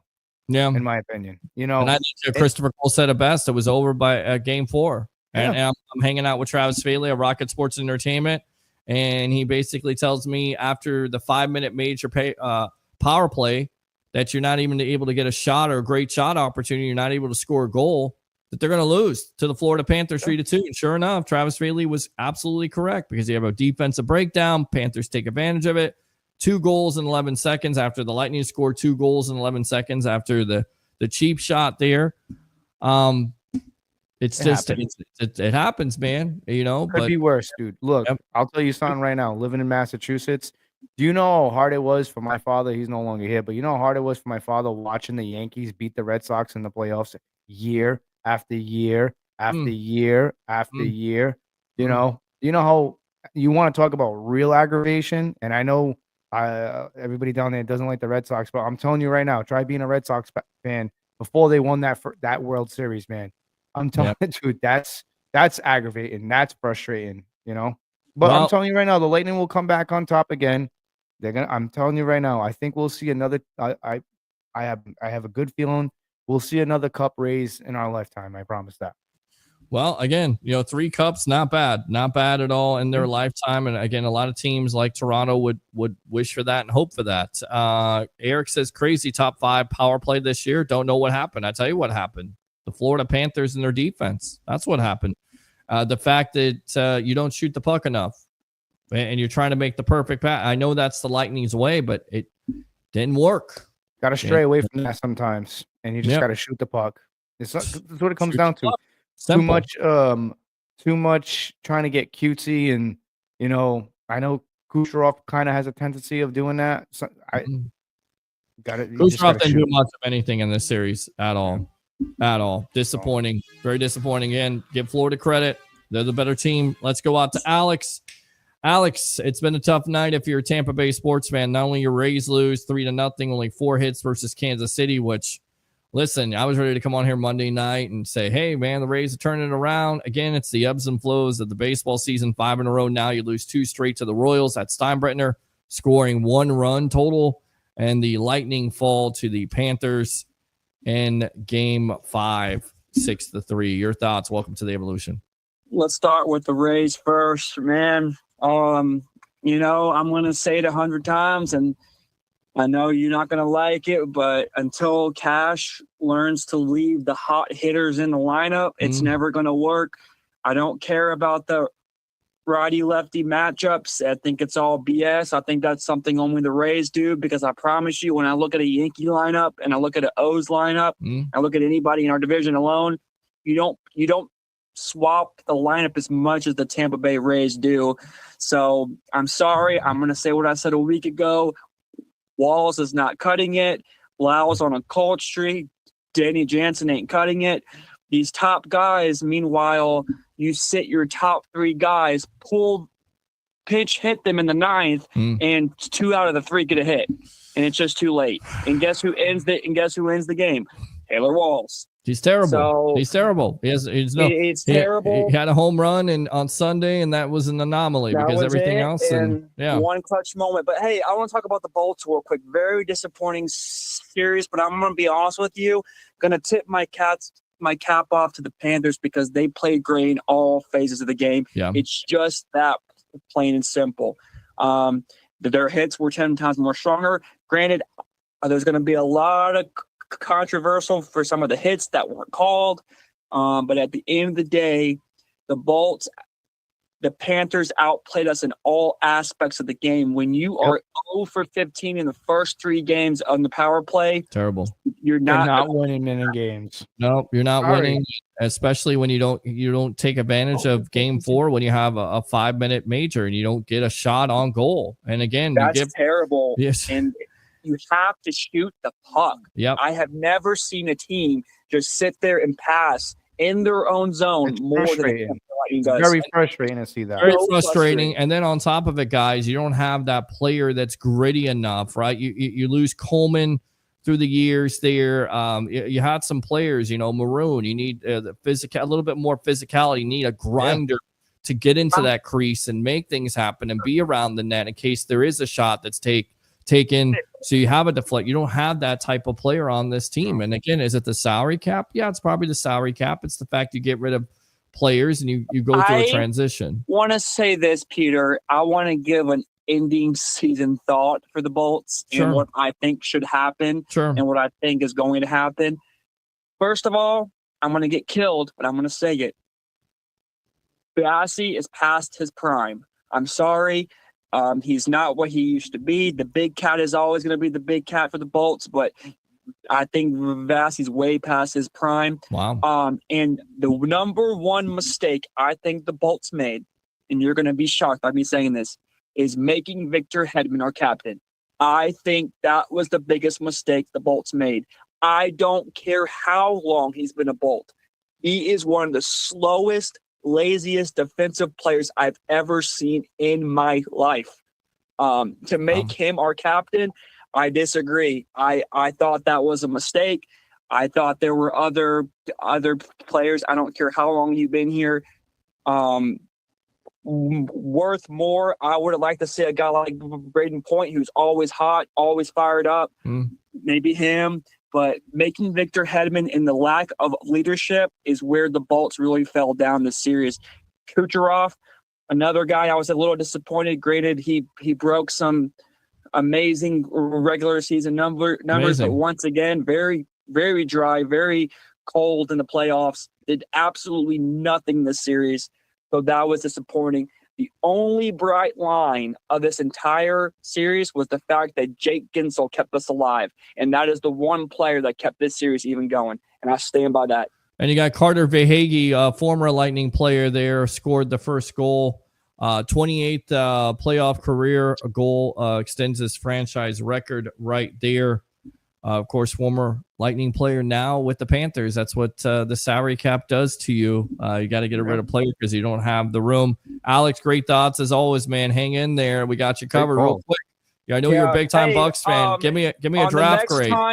Yes. Hey guys, the next show, I won't do it tonight because I'm kind of running short, but the next show I would love to talk about the Bucs draft picks. I love what they did in the draft. Draft grade really quick. What would you give them? A, B, C, D, or F? If I was to give the Bucs a grade, an honest grade, I'm going to give them a B+. I'm going to tell you why just real quick before I go. I give them a B because I feel like we boosted up all the needs that we kind of really had going into the draft. The wide receiver core, which I thought a lot of people didn't really pay attention to because I know we're all focused on defense. I thought our picks on the wide receiver core was very smart because I believe that the Bucs are looking forward to the future. They're not just thinking about the now. I know we're all in the now. That's how we live our life. Right. But the Bucs are thinking about the future, and I believe that a lot of the draft picks, especially towards the end of the draft, once you got to like the 5th and the 7th rounds, picking up a second wide receiver, I thought was a good pick. But you're thinking about the future. But also, I give them the B because we also addressed some very big needs on the defensive end of things. We got a pass rusher, which I thought was great. David Walker, Elijah Roberts. Yep, those guys. Yeah, I told you absolutely. we need that. I would have liked to see maybe a little bit more, in my opinion, maybe in the secondary. But I mean, we did. In my opinion, I would have liked to see something done more in the secondary versus another wide receiver. Just because I know that the defense is what we lack. Because I'm going to say this, and I've never said this on the show here, but I'm going to say it now. I really think that the Bucs' time for a Super Bowl is a very short window. Okay. Look at the Niners. I know a lot of people are talking about that. Sure. But their window closed, in my opinion. The teams like that, but the Bucs, where the division stands, obviously we're in a very good stance, in my opinion, to obviously win the division. I think the schedule holds a 11-12 win season if we can stay healthy based off the opponents that I'm seeing that we're going to play. Sure. But it's going to come down to, I just would have liked to see more done in the secondary. But it's good that the Bucs picked up who they picked up because Jamel Dean, this is my biggest takeaway from the draft, is that Jamel Dean is going to have that competition in his position, and I think he's going to play better because he knows that his on the line. Well, he's going to have to. Good stuff, Alex. We Thanks, appreciate it always, Thanks, my guys. friend. Absolutely. Good stuff there. And thanks.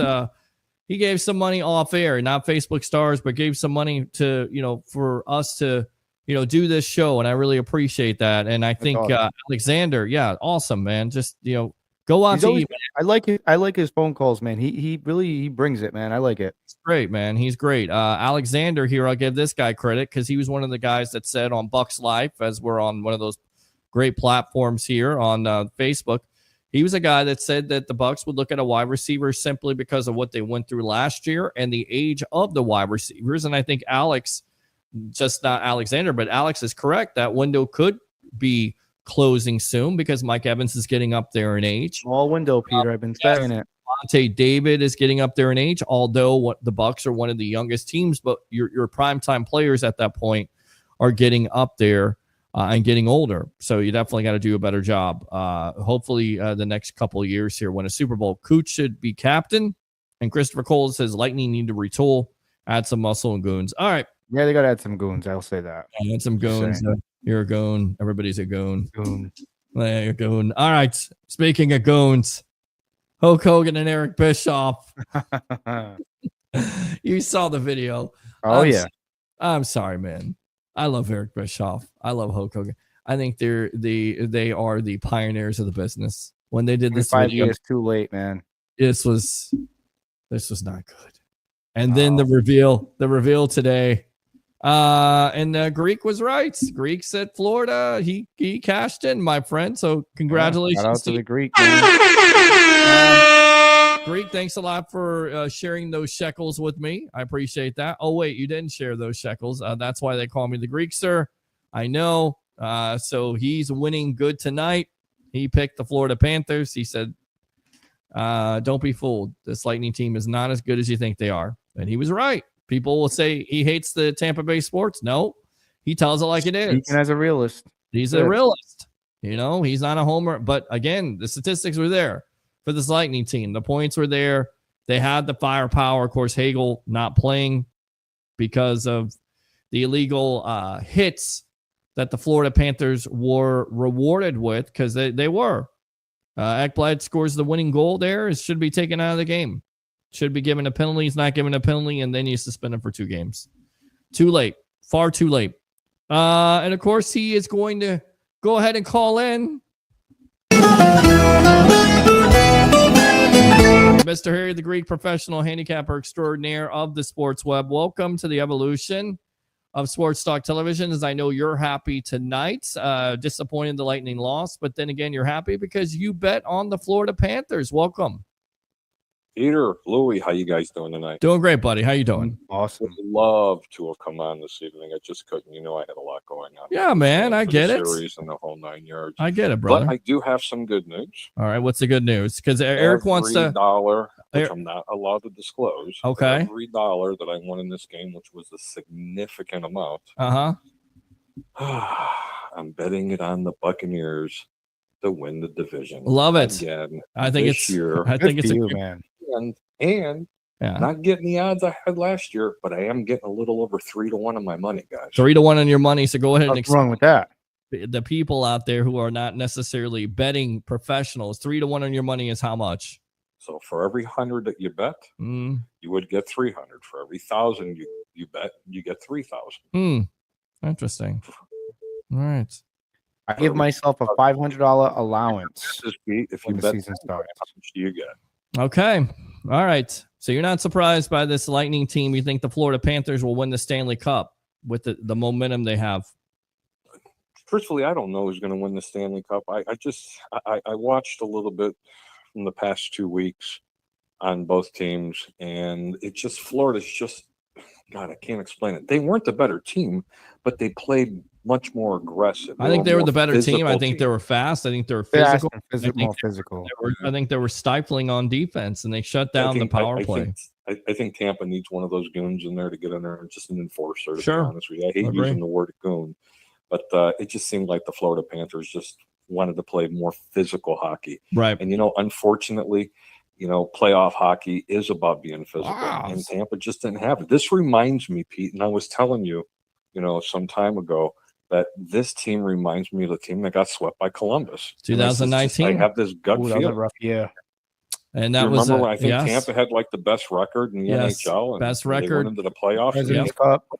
President's Cup and everything. Everybody was like Stanley curse. Cup, Stanley, and the curse, and everybody wanted to fire Cooper. Some fans want to fire Cooper. You don't fire Cooper at this point, do you? I mean, Eric is throwing it out there. No, why would you fire him? Well, This is one listen, of the better teams in the National I Hockey asked League. Eric called in, and he was just Which crestfallen. Eric Hartnett.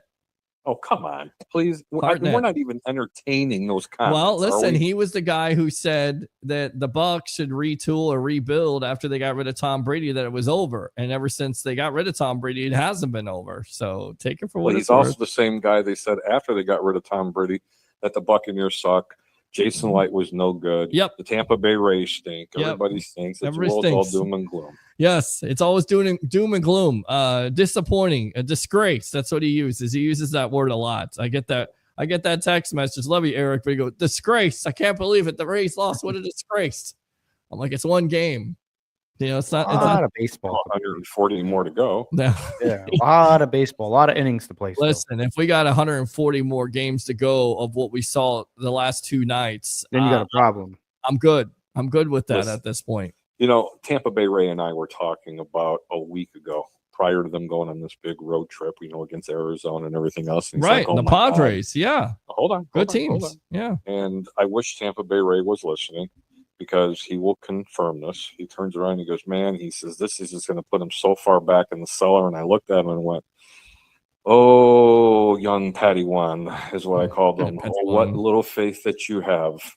Yes, they are not the team that you think they are, but I promise you, after this really ruthless road trip, they will come out smelling like a rose. It's not that I have a crystal ball. You have to remember, I handicap teams. You do. We're catching certain teams with pitching, timely hitting. This team is on a roll. Don't get fooled. They're not a World Series team, but they're going to win a lot of ball games this year, and you can win a lot of money on them if you catch them in the right streaks. All right. Well, we'll definitely keep you here because you've done a show before called The Over Under, which we have to bring back. What show was that? I don't the remember Over Under. that. Yeah, we got to have you on the Louie, sports did you ever web. see the Over Under? Over Under. Giving Oh, picks. no, I mean, I'd love to hear it though, because like I said, I give myself a $500 allowance throughout the football season, and once that's gone, that's gone. I don't do any more. Well, so Louie, on the record, all my picks are verifiable. I've been 3 years on an average of over 68% amazing against the spread. All right, perfect. If I'm not mistaken, that was 3 years ago. I was on such a heater that we picked, how many was it? It was over 80% against the spread. Not on every game. Right. Yeah. Of the games that I gave you. So some weeks I would go ahead and pick 5 games. Sometimes I'd pick 7. Sometimes I only had 2. Right. You know, an old man once told me years ago, he says, look, if you're going to be a gambler, you can lose everything, your home, your family, all your money, the whole 9 yards. You can beat a race, but you're never going to beat the races. So the same thing I'm going to tell you, you can beat a game. You're not going to beat all of them. You understand what I mean, ladies and gentlemen? That's You're not stuff right there, man. the game. Right. Parlays and teasers are exactly what they are. The sucker bets. You have to be able to make straight wagers. Yeah. Occasionally make a parlay if you're up. No need to. There was weeks, Louie, that I would pick 6 games. Right. I went 5-1 and lost for the week. Wow. I had to do. I like to do the parlays. I'm really big on that stuff. I've hit a few times. There was one, I think, I don't know what it was. I think I had like $20 left in the account. Actually, no, I'm lying to you. This is early on in the season. I put $20 on like this stupid parlay. It was like a 17-leg parlay, and I had Bijan Robinson in there, and all I needed was 2 catches out of the backfield from him. I hit on every single thing. I think it was like 20 to win like 3,000 or 5,000. I don't remember. It was a good amount of money because the stuff that I put in there was out of this world. And I hit. And then all I needed was 2 catches. And he was averaging about 2 catches. That was the game that Bijan Robinson started. One drive came out when he was supposedly they didn't report him. They didn't put him on the injury report list. I guess he had a bug or he was sick or whatever the case may have been. But and then he came back in for I think like one of the last plays of the game, and yeah, I didn't win. Thank you, Bijan. That's why they call them parlays. And Yeah, we call I them know. donations. Anytime you play more than a 2-team parlay, they're called donations. I'm not saying you're never going to hit them, but 9 times Very out of rare. or 99 times out of 100, anytime you play more than a 5-team parlay, you're donating. The end. And like I told you, there was 2 or 3 times in the past couple of years, I give 6 picks and I win 5 and lose 1. And because that one game that I did lose, all my parlays were tied into it. And another thing, I always wanted to tell you, keep your bets low and your returns high. And I'd rather be lucky than good any day of the week. If you have those mottos, you could be successful as a moderate gambler. You know, it's just as simple as that. It's always a lot of fun to have a little vested interest into a game. It makes it that much more exciting to be able to watch. But never bet outside your means. But I'm telling you now, every quarter that I've made in this game and in this series, it's all going on Tampa Bay to win the division. Not over on the amount of games, but to win the division. And I should be correct again. Yeah. I think they year. definitely And, have the you know, opportunity to win the division because they're- every they're team. gonna- there's going to be one team chasing them, and it's not Atlanta, and it's not New Orleans. It will be the Carolina Panthers. I said that. I called it last year. I said that this is a team. To bet the over on the amount of games. And I'm not a proposition. I don't like to give out proposition bets, and I don't typically wager them. But this is literally this year. If this team stays healthy, it'll be just like picking cherries at Aunt Mary's. I'm not kidding you. Picking cherries and Aunt Mary's there. I said it. The Carolina Panthers, they're a team that we got to watch out for. I mean, I think the Falcons are there, but I honestly, from what Carolina has showed last year, and a lot of people didn't believe in Dave Canales, and I was one of them that said, "Hey, watch out for Dave. He was a little shaky, baby, in the beginning with the Bucs, but he started to turn it around. And I am telling you right now, he's doing a fantastic job with Carolina. You got to give those builds a little bit of time, but I'm telling you right now, I'll call it right now on this show. I think the Carolina Panthers and the Tampa Bay Buccaneers, I think they're going to split the series this year. I think each team gets a win when we play each other. I'm not going to disagree with that. That could very well happen. Just depends on what part of the year and what time of the year they're going to catch each other. Sure. Every week it's all about the modes, which is going to be the momentum. But yes, Carolina definitely has the momentum going into this year. It's their offense is not going to be a world beater. They're going to have to win a lot of games by running the football and playing defense. But that defense is going to be a lot better than what people are going to give them credit for. Oh God, yeah. Dave Canales, if he can check his ego at the door and do what that team's going to do best, run the football, hit it off a play action. Bryce Young just turning around and just running every once in a blue moon, and you play field position, this team's going to be a lot better than they were last year, or matter of fact, for the past 5 years, because they're getting ready to take a definite leap. Atlanta's going to have some issues because they're not going to know who's going to be able to play quarterback. Love the young man that's going to be there. They've done nothing to be able to address their defensive scheme on this team, is my opinion. And like I said, for the past 2 years, Peter and Louie, you didn't know me back then, but I told everybody, Atlanta's going to score 30 to 35 points a game and still lose by 2 or 3. And that's exactly coming up short. There you go. I say 28-3 all the time to the Falcon fans. I work with one, and I say, hey, man, 28-3.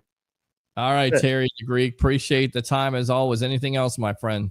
No, man, it's a great day in Tampa Bay. Don't worry, Lightning fans. You always have next year. It was a really, really good season. They're going to make up.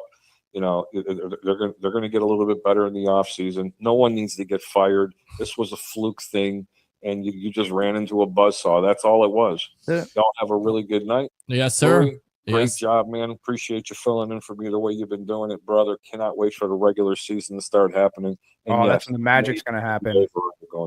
Yes, That's absolutely. The Greek, we appreciate you as always, my friend. All right, we'll see you soon. Real quick, Bucs draft grade. I know it's early, but what would you give them? The popular suggestion is a B+ or a B for the Bucs draft. What do you think? You know, I've never believed in giving teams grades. You know, I can always tell you in the first 2 or 3 picks, I wasn't enamored with their first round pick. I have to be honest with you. I understand why they did it. He's never going to be Mike Evans. Mike Evans is probably going to play his last year as a Buccaneer. It's the uncertainty in what's going to be happening with Chris Godwin. I still think he's going to be an extremely, extremely productive player. But let's not expect too much out of him for the first 6 games of the season. You have to remember, man, he's coming off that devastating injury. This wideout that they just picked, love him. He's going to be a really good player. But it wasn't the pick I personally would have went for. I think I would have went for an edge rusher or even a linebacker in the first round. Gotcha. All right, good stuff. So what do you say, B, C? Come on, be a teacher for a moment. Come on. I'm going to have to say a high B, maybe even an A-. Okay. I like the rest of their draft picks. I wasn't enamored with their first rounder. All right. I like the A- because that's where I'm going with that too. Harry the Greek, appreciate the time as always here on The Evolution. All right. We'll see you soon, my friend. Gentlemen, have a great night. Stay safe, everybody, and be careful in your Tesla. Okay, Peter? Absolutely. I will be careful, and no more Tom Brady. Oh, Lord. I didn't hear it. Hold on. Yeah, I didn't hear it. Wait, I got this one. Hold on. That's great enough to suck right there. I had to keep that said one. You would never do that. No, I told you I was gonna play. I was told you I was gonna play the suck Tom Brady. Louie was a witness. You are playing no more Tom Brady. You need to take $10 out of your wallet and put it into the tree.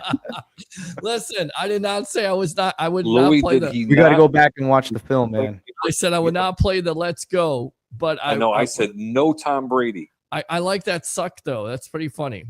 Oh no. But Louie, he's got to put $10 in it, bro. Oh my God! All right, I'll talk to you later, man. We got to find. If Louie says it, so be it. We're gonna go back and look at the points. I mean, we're gonna go back and look at. Listen, I'm gonna tap into my Paulie Walnuts Sopranos here. We're gonna go back and look at the tape. If you did say it, you owe $10 plus points. And $10. I get you $10 plus right the here. vig. I got that right there. How about this? How about this? How about Peter? JP? F you, and F you. Peace out. I'm going to go have a all Guinness. 100 views that you get. Never mind. Listen, man. Okay. Sorry, did I say that? Oh yeah, we're still live. Anyway, look, man, you That's not can't do nice. that. Otherwise, That's not you're gonna nice. have to talk to the boys. You're gonna owe the vig. All right. I'm still playing that Tom Brady. It's good enough to suck. I like that. It's funny. Oh my God, it's gonna take another $100 to get this away from them too. Well, there you go. $100. So I'm There not it playing is, the Tom $100. Brady. Any takers? Any $100 or super chats. I won't play the Tom Brady suck. Seriously, guys, have a really, really good evening. Great show. I've been listening to you in the background while I was watching the game. Plural games. I've been watching other things that's been going on as well. Take it easy, and you know what? We may see you Monday night. There you go. Monday night, 8:00 here on the Evolution. Appreciate you, Harry. Cheers. All right, good Cheers. stuff there. We'll go on to TurnBuckle Talk. We'll keep on reading comments. RIP to another lightning season. We need Maroon to come out of retirement. That's not happening. I would have fired the GM before I'd ever fired the Lightning head coach. I think JBB's done a hell of a job. I'm not firing anybody. Christopher Cole says national media is always going to pick Atlanta. Eric Cole agreed. Christopher Cole got to get Baker sound effects. I'm working on it. I will find some Baker sound effects. I still like the Tom Brady stuff. All right. We talked about this. It was old. It was weird. Yeah, I'm not digging it, man. It was like and nostalgia's gone. It's been yeah, gone since the whole 2000. doing the And whole the pythons are no longer the 24-inch pythons, man. They look more like 16s. So I mean, it's gone, man. What? What? The Yeah, nostalgia's Oh gone. no! We suck again. Yeah, and then they revealed today because everybody thought it was a new podcast. Actually, it's not a new podcast. In fact, Hogan and Bischoff have revealed the third man. The third man is Izzy Martinez. Who? What? Huh? What? Who's Izzy Martinez? You know who Izzy Martinez is? High five. Yeah, I don't know either. And, I have not a clue who that guy is. I seen a shirt that said Izzy. How about new? I don't know. Oh my God! Who the hell cares? I mean, like, it was not going to be Kevin Nash. You're not going to bring back Scott Hall from the dead. No. I mean, AI him. I don't know. I don't know. Izzy Martinez. The trio is launching. Get this now, Louie. The Real American Freestyle Wrestling, RFAW, a new promotion that will spotlight one-on-one freestyle matches across 8 men's and 4 women's weight classes. Hogan will be the commissioner. Oh boy. Bischoff will be the chief media officer, and Izzy will be the chief operating officer. The first event is set for August 30th in Cleveland, Ohio, with more cities to be announced. Hogan promises that the new company will deliver something brutal and different. Oh boy. Well, the promo was already brutal and different. Welcome check to that box. Black and Blue Freestyle Professional Wrestling. You're going to get paid to beat people up, brother. To make people, I just added that because that wasn't in there. I just knew you was going to say brother. To make people scream, brother. To win. So roll out the red carpet. I want mega stars, so I have to say what you're going to do when the Real American Freestyle comes for you. Are we excited about that? I thought this was a podcast. I thought it was a podcast too. I mean, yeah, TNA, you got NWA Power. Good luck with watching that on the CW app. You got NXT, you got SmackDown, Raw, WWE, AEW's having a difficult time right now. I mean, is this something you asked for? I feel like this is like I don't know what they're trying to accomplish. That nobody wanted. It's like Dumb and Yeah, Dumber 2. Like 20 years later, it's not going to work. Dodgeball 2, they're bringing that back. Yeah, I don't know if I want that. Happy Gilmore 2. I don't know if I want this. It feels the same to me. What do you say? I don't even know what they're trying to accomplish. I really don't know, Mr. Hogan, Mr. Bischoff. I don't know what you guys are trying to accomplish here. I mean, okay, best of luck to you, but I mean, there's just I don't even know what this means. I don't know, like real. What is it called? Podcast, bro. Well, it's the Real American Freestyle Wrestling. That's the Real American Freestyle Wrestling. What is that? That sounds like a game you buy on the App Store. It's the RAFW. RAFW.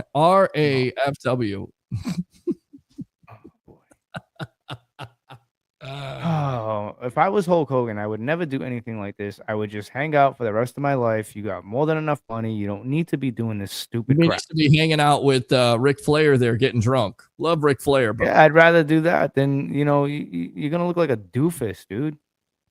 Right. You seen the reaction he got when he walked out. Nobody, I hate to say this, but nobody really cares for him. You know what I'm saying? It's just, he should, I don't know, man. Good luck to you guys. Man, good luck. I don't know I don't want to waste our time talking about this. There's so much.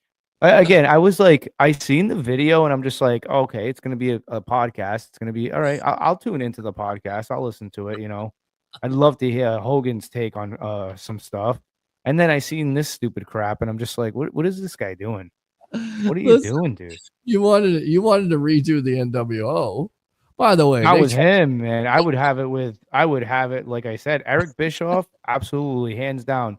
But watching this guy come out with his slinky arms that are like, buddy, you're not the Hulkster anymore. You're just Hogan. That's it. You're just Hogan. I mean, I used to look up to this guy when I was a little kid, when I was like 4 years old, 5 years old. I used to love Hulk Hogan. Right. We all Growing did. up, watching him now, and I'm just like, what, dude? Let it go. That Let train it go. passed, man. That Let train it passed in go. 2000. Let it go. That train passed in 2000, dude. I mean, just go like Flair can't stay. He can't stay sober, man. He's all around the Tampa Bay area, just drinking Oh, away. well, if I'm Ric Flair, I'd do the same thing, man, because I feel like if he stops, his body's gonna shut down. You know what I'm saying? At this point, I'd just keep going. I'd ride those things. I'd ride it until the wheels fall off, man. His body is made of alcohol. Yeah, man. I mean, I'm telling you right now, he can piss in a bottle. It probably tastes like whiskey. He's trying to get like 20 and 30-year-olds. Don't be like Shannon Sharp now, Flair. Don't do That's it. That's a prime example to you young kids out there, man. All you young guys out there, be careful with them OnlyFans models, because that's where it gets you. OnlyFans models. That's what they get. Yeah. They're willing to sell it. They're willing to sell you out. I heard that from someone. And they record all your conversations. They keep all your text messages. Love that. So I mean, you got to be careful. Got to be careful. The RAFW. I don't know, man. Who asked for this? Are they hiring? Are they paying? Because I'll work for them. Sure. I mean, we better be careful because who knows? Maybe we can get a job with them. I'm all up for it. Let's reach out to somebody over there, and we'll be the commentary team. I'd love to do it. If you're paying me, hey, cash and checks and breaking necks, baby. Let's go. That's it. RAFW, baby. On the sport. Yeah, man. Let's do it. Let's partner up with these guys. Let's get paid, man. Yeah. Let's do it. Thought on McAfee. Excuse me. Don't start that. Sleep. Versus, maybe have to wrap this call up here soon.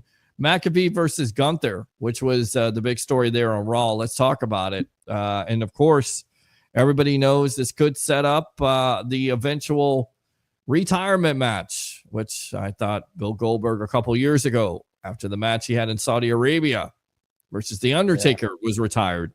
But of course, as we heard, Goldberg say that he was promised a retirement match. Well, supposedly this McAfee versus Gunther, which McAfee can hold his own. Pat McAfee can definitely wrestle. But it's going to do a good job with Adam Cole. And that's no Right. easy task. If you can hang in there with Adam Cole, that was, he's pretty athletic. I mean, I've been impressed watching him wrestle. I'm not going to lie. I know a lot of people out there don't like Pat McAfee. He's just a big goofball who smokes weed. That's just what it comes down to. He's just a big goofball I think watching him after WrestleMania, that podium that he had with Paul Heyman, all that was classic. I mean, you know what I'm saying? And he can hold his own in the ring. I tip my hat off to him. I know a lot of people out there that don't like him, thinks he's a tool, whatever. I mean, he's making money. He's making a lot of money, and he gets to do what he loves. So I mean, he can still hold his own in the ring. So I think this McAfee and Gunther thing is to set up maybe something for Goldberg. I don't know. But I think it's definitely going to be a squash match. I really do. Because you can't have I think McAfee gets a little bit of offense in, but you can't have McAfee beat Gunther. Because if you do that, you might as well just terminate Gunther's contract and let him walk. I agree. And I think it's going to be a bad match to where it does set up Goldberg. And so we'll see what happens. But of course, Gunther trying to go after Michael Cole and McAfee doing his best, Jerry the King Lawler, if you will, impression to defend the honor of Michael Cole. So with that being said, it'll be interesting to see how that all plays out. Now, Hogan and Bischoff say that John Cena's heel turn in WWE has been a huge disappointment. I somewhat agree with this. Bischoff said, I respect the heck out of John Cena. He's a good man. I consider him a friend, but Cena's heel turn was spontaneous. There were rumors and people speculated, but it wasn't part of the storyline that was being built up with suspense. There wasn't that same anticipation or payoff. With Hogan, we had weeks of teasing and people didn't know who the third man was. When Hulk dropped that leg, it was a moment that exploded because it had build and a story behind it. Hogan says, first off, brother, I just, again, added the brother. Let me tell you something, brother. Brother, I still want him on my show. I still want to meet him. He's great. He's still going to say, first off, brother, John Cena. I don't like what you said about those comments. We're trying to, I can't do a Hulk Hogan thing. I can't. It's not going to work for me, brother. John Cena was, first off, John Cena was my favorite wrestler. Let me start there. I grinded for years, brother. I told you. He said that, not me. Hey, I didn't add that. There was no Rock, no Stone Cold, just me. John stepped up, ran with it. He saw more of a Make-A-Wish kids than anybody, and he carried the company. When The Rock did the throat gesture and Cena turned, I expected more momentum, but then Cena just came out solo, and I got disconnected. Once again, this is where I lie on this, with The Rock not being involved. When the NWO took over, we cleaned house. We handled everybody. All the baby faces were crying and complaining, and that's how powerful that story was. It just kept getting more evil and more intense. Cena's moment, it didn't carry that same energy. You agree with this? So this is from Forbes, Hulk Hogan, and of course, Eric Bischoff. Yes and no. I just, again, WWE is very good at doing the long-term story planning. Like they did it with Cody and Roman, with that, Cody didn't go over on Roman, and then we all thought, this is a stupid WrestleMania. I do agree to a certain point where it is a little lackluster, and I just think that there's other external forces there, like The Rock, that didn't contribute, that didn't play their part, and I think there's more going on behind the scenes than what we're being told, because I don't know, man. Like, do you think there's really animosity between Paul Levesque and Dwayne Johnson? You see how I use their real names there? I kind of think so. I want to read this comment really quick because I never get a chance to read from Blackie here off of our page there. For this draft, Ibuka sets up for the future with McMillan. I really love both corners, edge guys, especially the kid from SMU.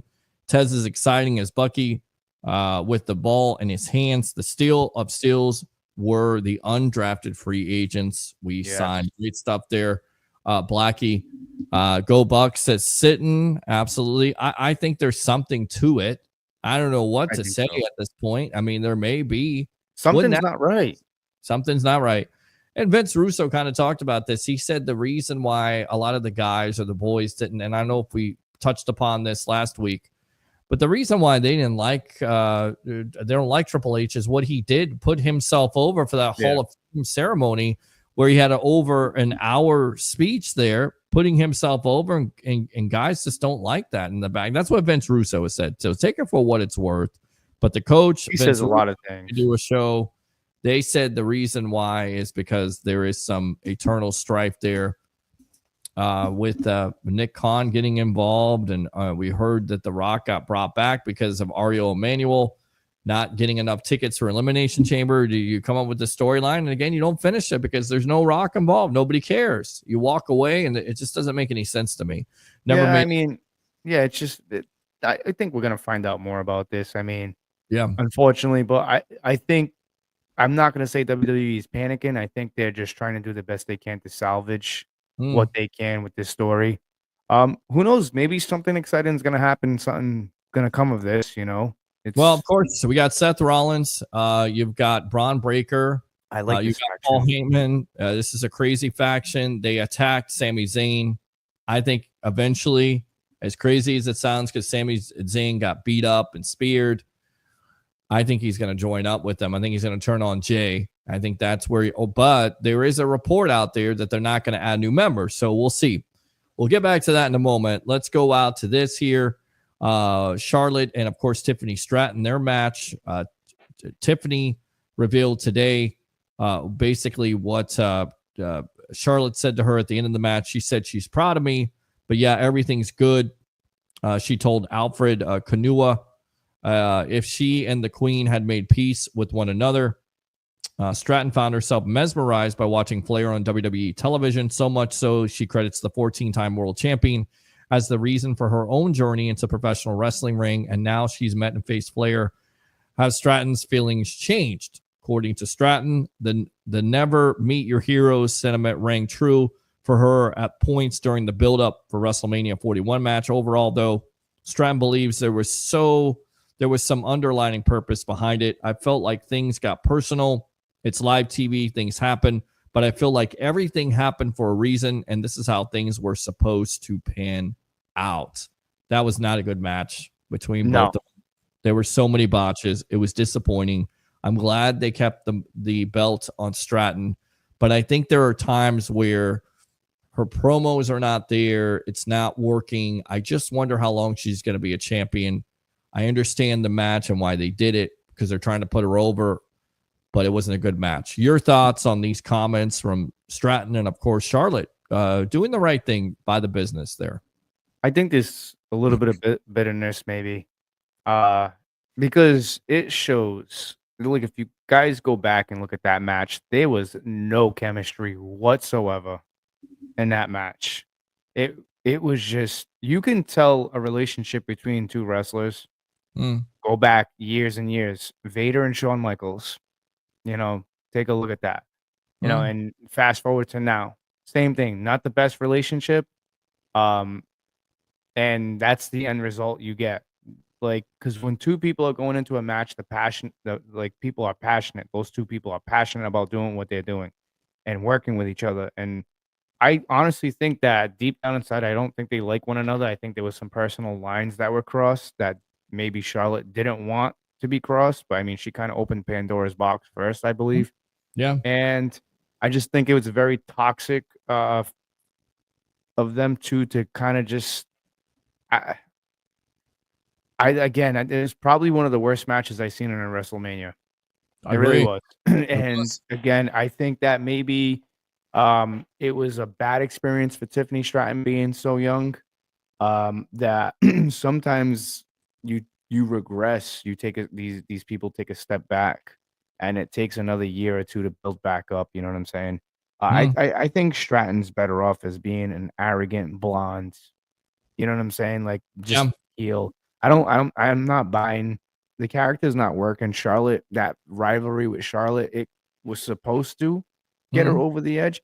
I don't feel like it did, and I just think that those two working with each other were terrible for both of their characters. In my Could have opinion. been so much better, and then it made it personal, and it was not good. All right, Yeah. Stone Cold had this to say. Of course, the most viral moment of WrestleMania. That was awesome. He made his way down the entrance ramp. ATV proceeded to do laps around the ring, and He then was drunk.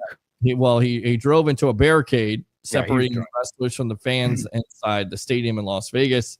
He had this to say. Of course, WWE President Nick Khan was also seen talking to the fans at ringside. Austin says it was a mechanical issue that created problems for him. Just a different throttle setup than what I'm normally used to. Long story short, just a different throttle system because I'm pretty damn handy on a four-wheeler. Austin said in an interview with Ariel Hawani, who we've had on the sports web before. Awesome. Good stuff there, Ariel. Pretty embarrassed about it. I think everybody's okay. But, I mean, you go out there on the biggest night in wrestling and you end up like that. It's not the greatest night at the office. You want to go out there, give people the best show you can. And when you fall short of that, it's not great. Let me go out to Chris. Speaking of Ariel. It would have been a better match. Go ahead. No, Ariel, yes. Speaking of Ariel, what a fantastic interview he did with CM Punk when Punk first came back. What a fantastic interview. That was probably one of my favorite interviews I've seen Ariel do with somebody. Just nothing too personal, just straight to the point, hard-hitting questions, the real, like what we wanted to hear, respectful about asking those questions. I thought he did a fantastic job. If anybody didn't watch that interview, go back and watch that interview with CM Punk. That was awesome. It was. That was absolutely was. And I'm looking for something right now to see if I can download it, see if I got it here. I don't have it, but we interviewed him here on the Evolution of Sports Talk Television when he was covering the Jake Paul fight. We absolutely talked about that CM Punk moment, and he said it was a great interview himself, and CM Punk was very forthcoming, and of course, he was right about everything that happened backstage. Of course, TNA. A lot of people didn't believe CM Punk, though. AEW made the mistake of showing it because it confirmed everything that CM Punk. Why would you do that as a like? We've never talked about this. Why would you do that? Cheap ratings. They're trying to get ratings. They're trying to get a cheap pop. It's cheap.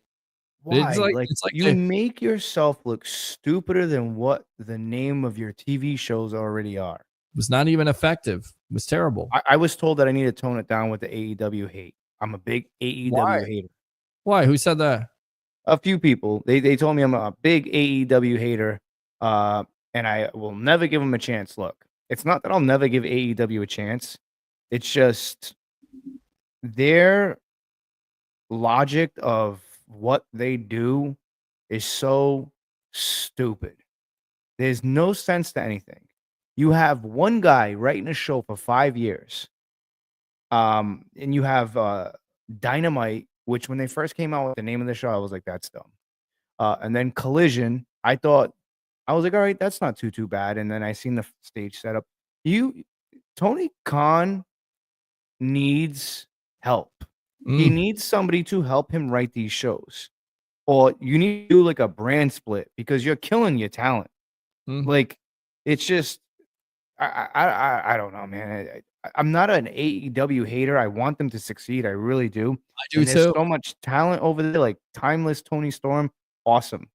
Tremendous. Best part about AEW, Timeless Tony Storm. The promo she comes up with, the raunchy stuff she says. Once was a fan from Nantucket. She said this. Yeah. Yeah. And then the other one with the, out. And like, she's awesome, and then, you have no like hold on your company. Like, prime example, we talk about him a lot. Malachi Black. How do you drop the ball on that guy? How do you drop the ball on that guy? Like, you had the potential to do something special there. You drop the ball on him. And then one of your top stars like Kenny Omega, which I'm not really a big fan of. I could see why people like him. But I think he's not the same guy. Like, I personally enjoyed that match with him and Okada, the second one. The first one was good too. But he's not the same guy. And Tony has no hold of that company because when you have guys like Kenny Omega on live stream saying, oh, I really envy Roman Reigns and the way he's getting booked, you're basically saying that my guy's an idiot. It's the truth. And you have these. They give attention to, WWE, and it makes no sense at the end of the day unless they're trying to join up. And, for me, it's good wrestling. I mean, it's somewhat good pay-per-views. The last pay-per-view made no sense at all with the ending. It was terrible. It was disappointing. Death Riders have been the death of AEW.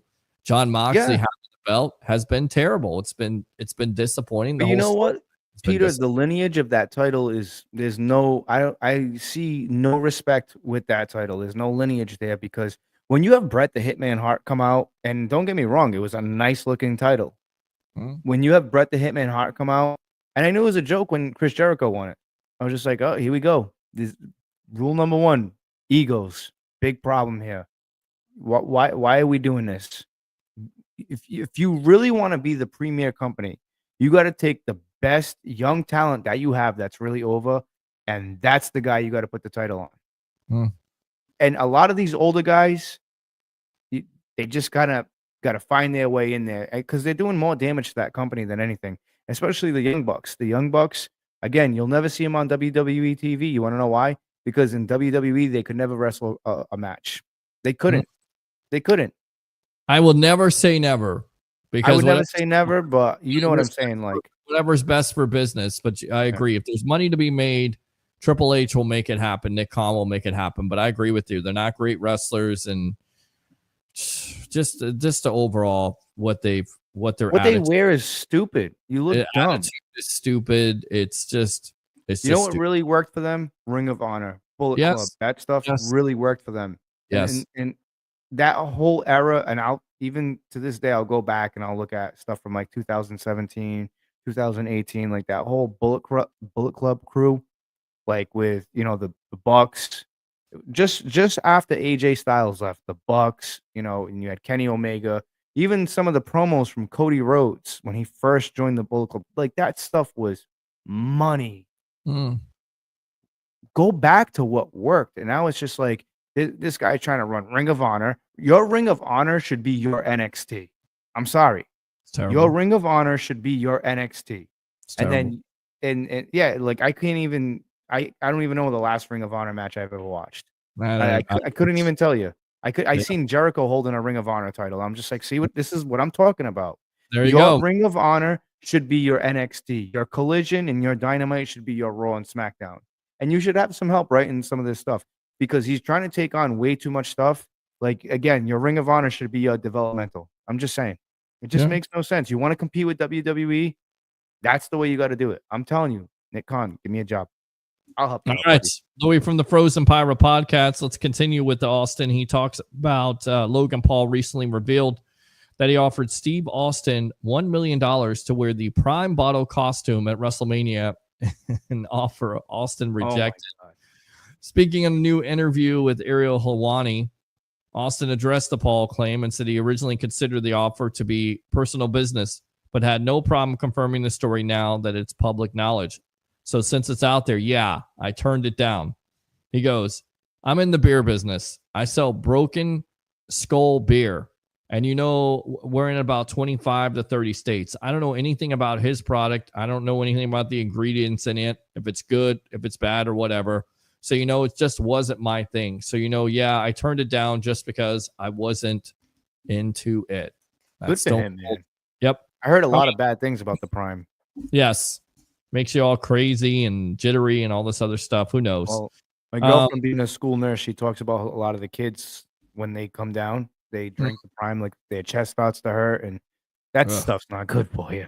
Yeah, that's not good. That's not good. If you're trying to if you're almost having heart palpitations or cardiac arrest, drinking something like that, not a good thing.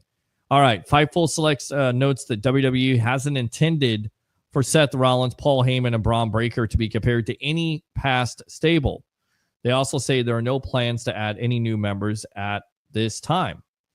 Also, according to PW Insider, multiple talent have already expressed interest in working with Rusev and WWE, who's back.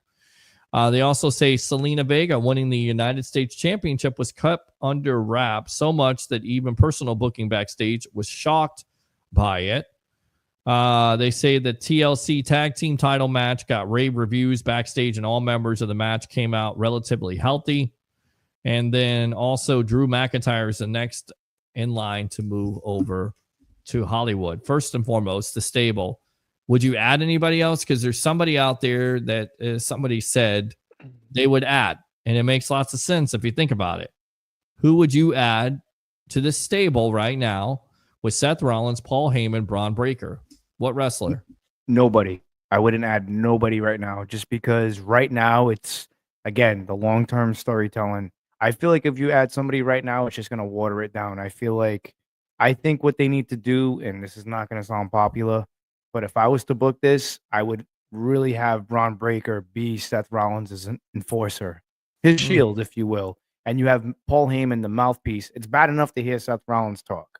So now you have to hear Paul Heyman, which is awesome. He's kind of like the negotiator, the deal maker, and this and that. You saw that with him telling Sammy, hey, we'll trade you to SmackDown. You'll get a world title shot. No problems. Obviously, he turned it down. You see the end results. He gets split in two.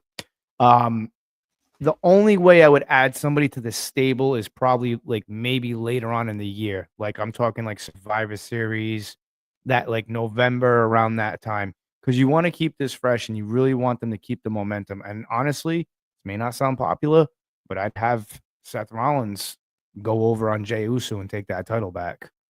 All right. Good stuff. I got one person, Becky Lynch. Really? Add a female. Yeah, all right. Okay. All right. If that's the case, then yeah. Add another male? No, but a female, Becky Lynch, yeah, I'd like to see that. That'd be pretty cool. I could see Sammy turning on Jay, and that would set up the match, and he could join that stable. But I think you're right about that. No male wrestler, but definitely Becky. Now, it's been talked about. This has been brought out. Wrestling votes at WWE SmackDown will return to a 2-hour format in June. On a recent episode of Backstage Pass podcast, wrestling votes confirmed the original story. Confirmed that SmackDown will return to 2 hours in June, most likely starting with the June 6th episode of the show. 3 hours is too long for a wrestling show. And I think that's the Nitro mistake. I think that's a SmackDown mistake. I think it's the wrestling mistake overall. I like 2 hours. I think 2 hours is enough. What do you say? 2 hours or 3 hours for SmackDown? I mean, it's tough because it's like when you have a roster, you have a lot of talent there. It's very bloated on both ends now. I'm starting to think it's starting to become very bloated on both ends. I'm okay with the 2 hours, but if you're gonna do 2 hours, you have to execute things properly. I feel like WWE has gotten away from what really works, and what really works was I remember tuning into Raw when I was a kid. You know, you'd have this major thing happen in the beginning, and throughout the show, you see bits and pieces, and then it would lead up to a main event. It almost feels like they have their main event right away to start the show. You have somebody come out and talk, then you have the main event to start the show, and then it's kind of very lackluster after that. If you're going to switch to 2 hours, you better make sure that you go back. I feel like they need to go back to that old format. But SmackDown for 2 hours is okay. I mean, I feel like they got some good talent on SmackDown. Hopefully they utilize who the proper way. Yes. I have to ask you, what did you take?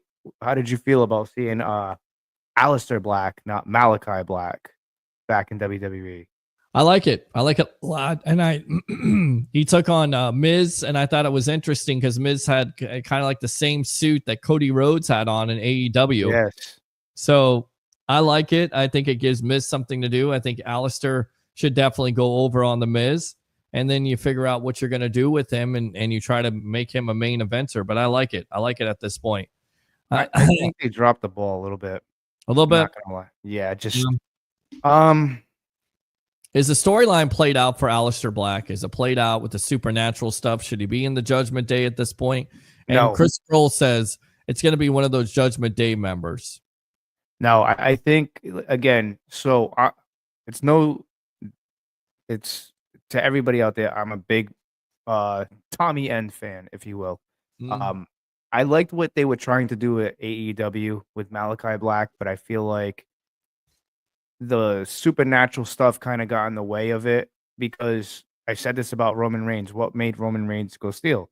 Nobody believes that he's like this suffering succotash. Like when was so cringy. Terrible. And then I looked to my girlfriend and I said, they need to take the vest off of him and pair him up with Paul Heyman and just have him become a Samoan badass.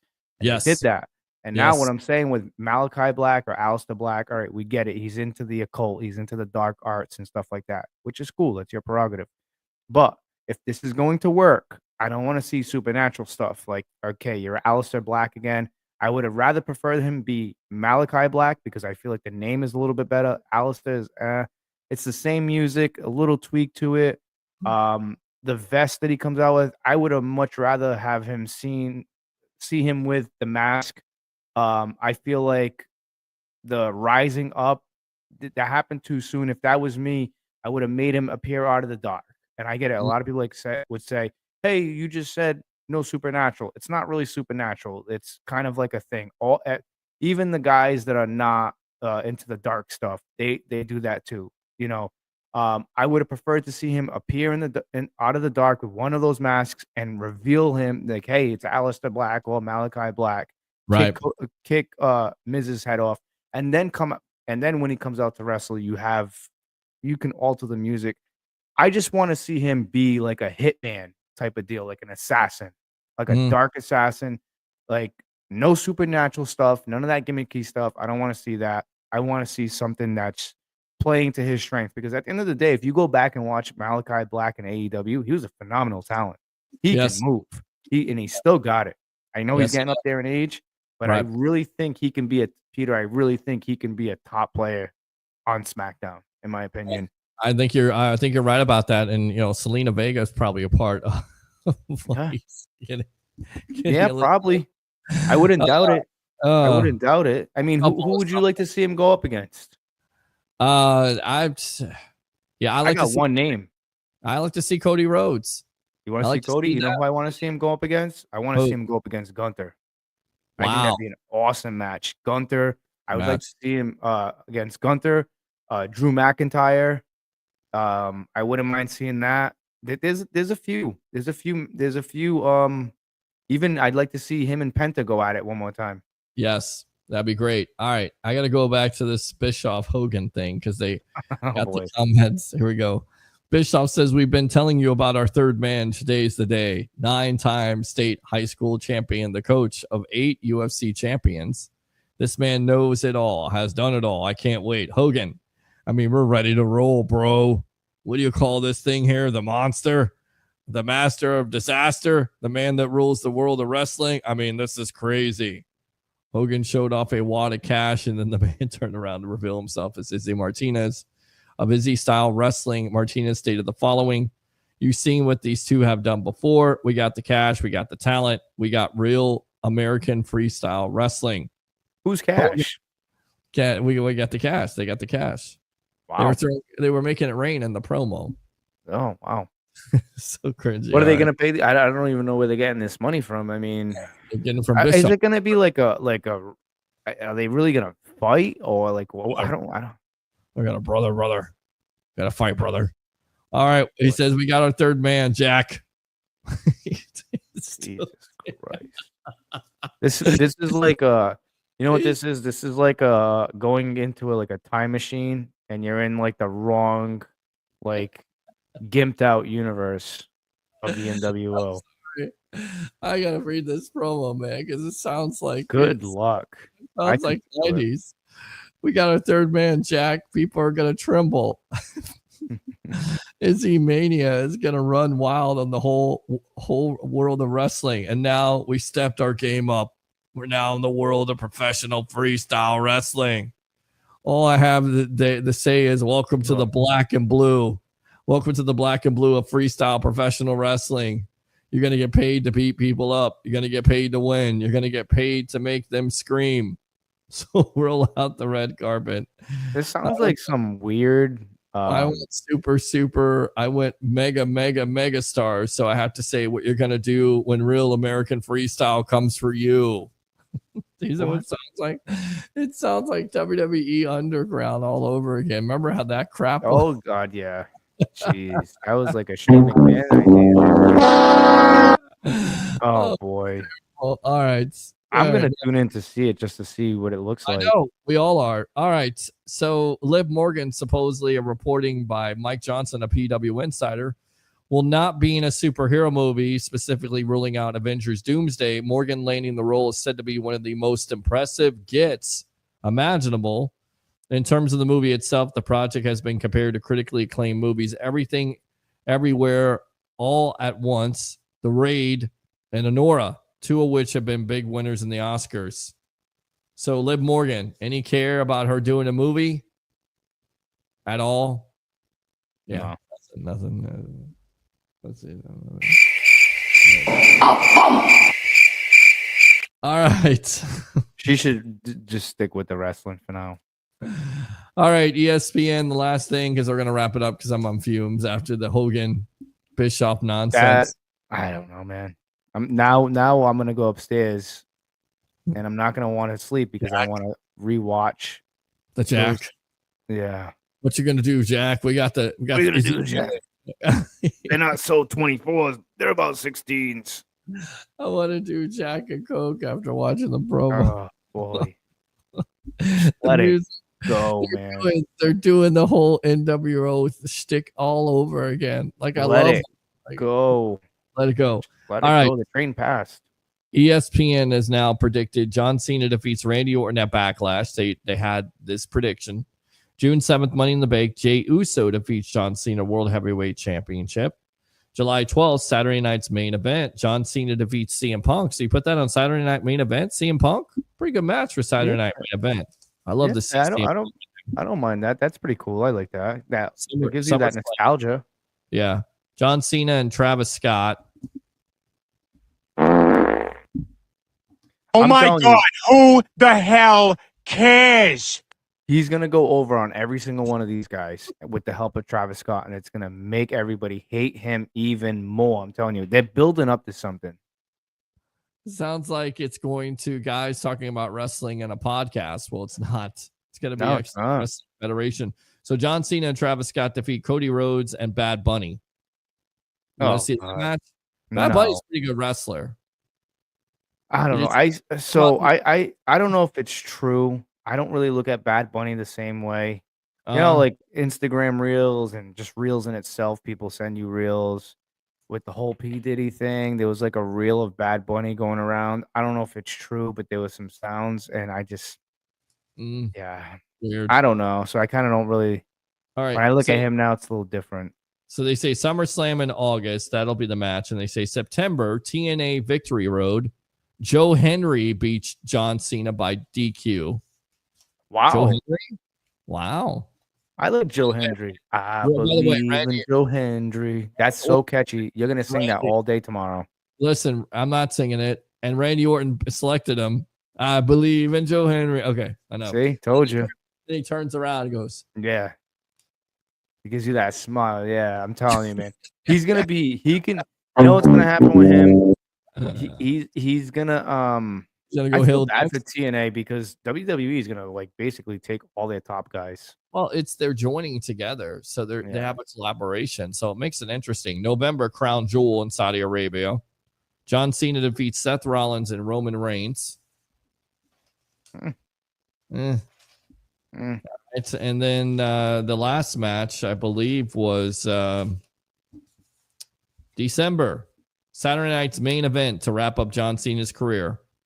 Cody Rhodes defeats John Cena from the Undisputed Championship. That's how you would book it?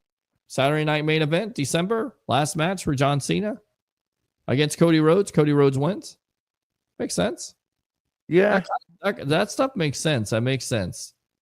You know, it'd be messed up if I would he do went over on Cody, and he just really walked away with the championship, and they were forced to bring in a new one. I would do CM Punk somewhere. I mean, I know you're doing it, and I know you're putting him over. I do CM Punk over him. Like the last match, I kind of want to see Cody, but then again, I think Cody needs a break. I think Cody needs a break.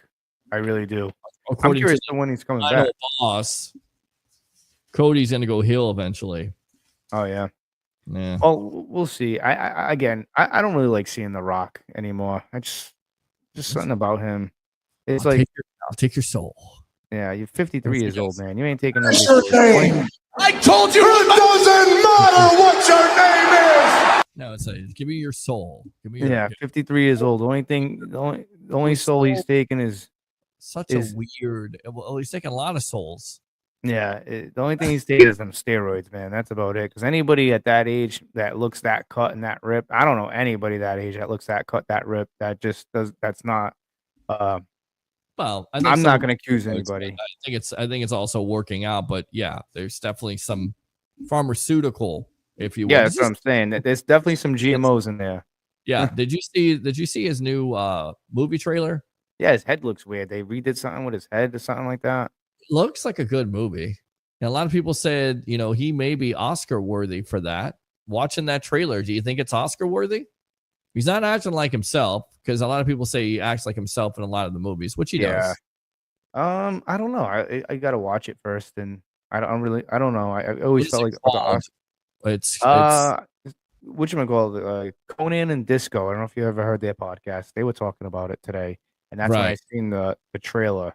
I forgot what it was called. It has something to do with it, like being a UFC fighter. It's Yes. based off of a UFC fighter's story. Um, I don't know, man. The Rock he's a strange cat, in my opinion. I don't know. Yeah. He's very, very.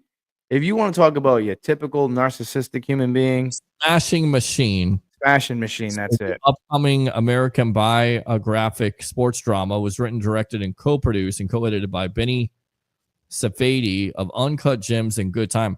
Uncut Gems, if it's like Uncut Gems, then Yeah, I think he's the one that did Happy Gilmore too, right? Oh, really? Did he do Happy Gilmore too? I'm pretty positive he did Happy Gilmore too, and there was a couple of other movies that he's involved with. It's the UFC legend. He doesn't even look like himself there. And the Smashing Machine, which I guess is based off of Mark Kerr in the movie. Yeah. So Mark Kerr right there. I'm interested. I give it credit. I think he can act. I think he's a good actor. I think he's a good action star. I like The Rock. I just didn't like how it all turned out. I don't like some of the things that I'm hearing.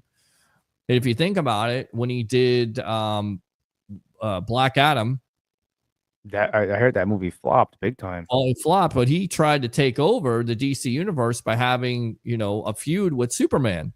He's done this before where you try to take over things, and he had a feud with Vin Diesel with Fast and Furious. And then That's why they went to space. And they went to space, all right. And then they did the Hobbs and whatever it was. Yeah, they were pissed about that too. Again, it's honestly, that's Steve, for me, I don't like narcissistic people, man. And I feel like that's the vibe that I get from him. He's very egotistical, very narcissistic, man. It's got to be about, look at me, I'm in the room, look at me, look, I'm the Rock. Man, shut up. Just it's again, because to me, I think he really jeopardized that main event at WrestleMania. I really think he did. Yeah. I think he really did, because there's no way in hell, like, you set that up to be like that, and then all of a sudden it's just like there's no appearances from you, no nothing. Yeah. Like, just because something didn't go your way, guess what, buddy? There's things that don't go my way every day, and I'm not. I don't know. I just I get it. he's starting to get on my nerves. If he walked away from WWE permanently, I'd be okay with it. Well, he's not. He's on the board of directors of unfortunately. TKO, so he'll Hopefully Malachi will come in and kick his head off. Just kidding. He'll probably get his soul taken, or his soul's already taken. All right, Louie, thanks a lot for the time, my friend. As Absolutely. always. Yes, sir. We'll go ahead and play your sound. What do you hear? What do you say? We'll see you next week here on TurnBuckle Talk, my friend. All right? Absolutely. All right. So we'll get him out of there on that. We'll come back to the one shot as we're pretty much done with the show here. A great show as always. Thanks a lot to all the guests. Of course, Louie from the Frozen Pirate podcast, Leo Haggerty from a Coach Scout and now media member of Night Sports Productions and Amped Up Sports. Like and subscribe to the Sports Web on YouTube. As always, Facebook stars are available. YouTube Super Chats are available. Friend me there at Peter H. Blake on Facebook. And do three things. We'll keep it down. The Lightning have been eliminated. The Rays lose. There's always next year, Lightning fans, and, of course, Bucs draft grades. As always, we'll be back on Monday night at 8 o'clock on The Evolution. Three things. Bring your passion. Bring your excitement. Just don't bring any nonsense. I'm your host, Peter Blake, your Rolex reporter. What time is it? It's my time. And for fans of the Sports Web and the Tampa Bay sports fan, it's your time. We'll see you next time on the Evolution of Sports Talk Television. As we always say on this show, go Bucs.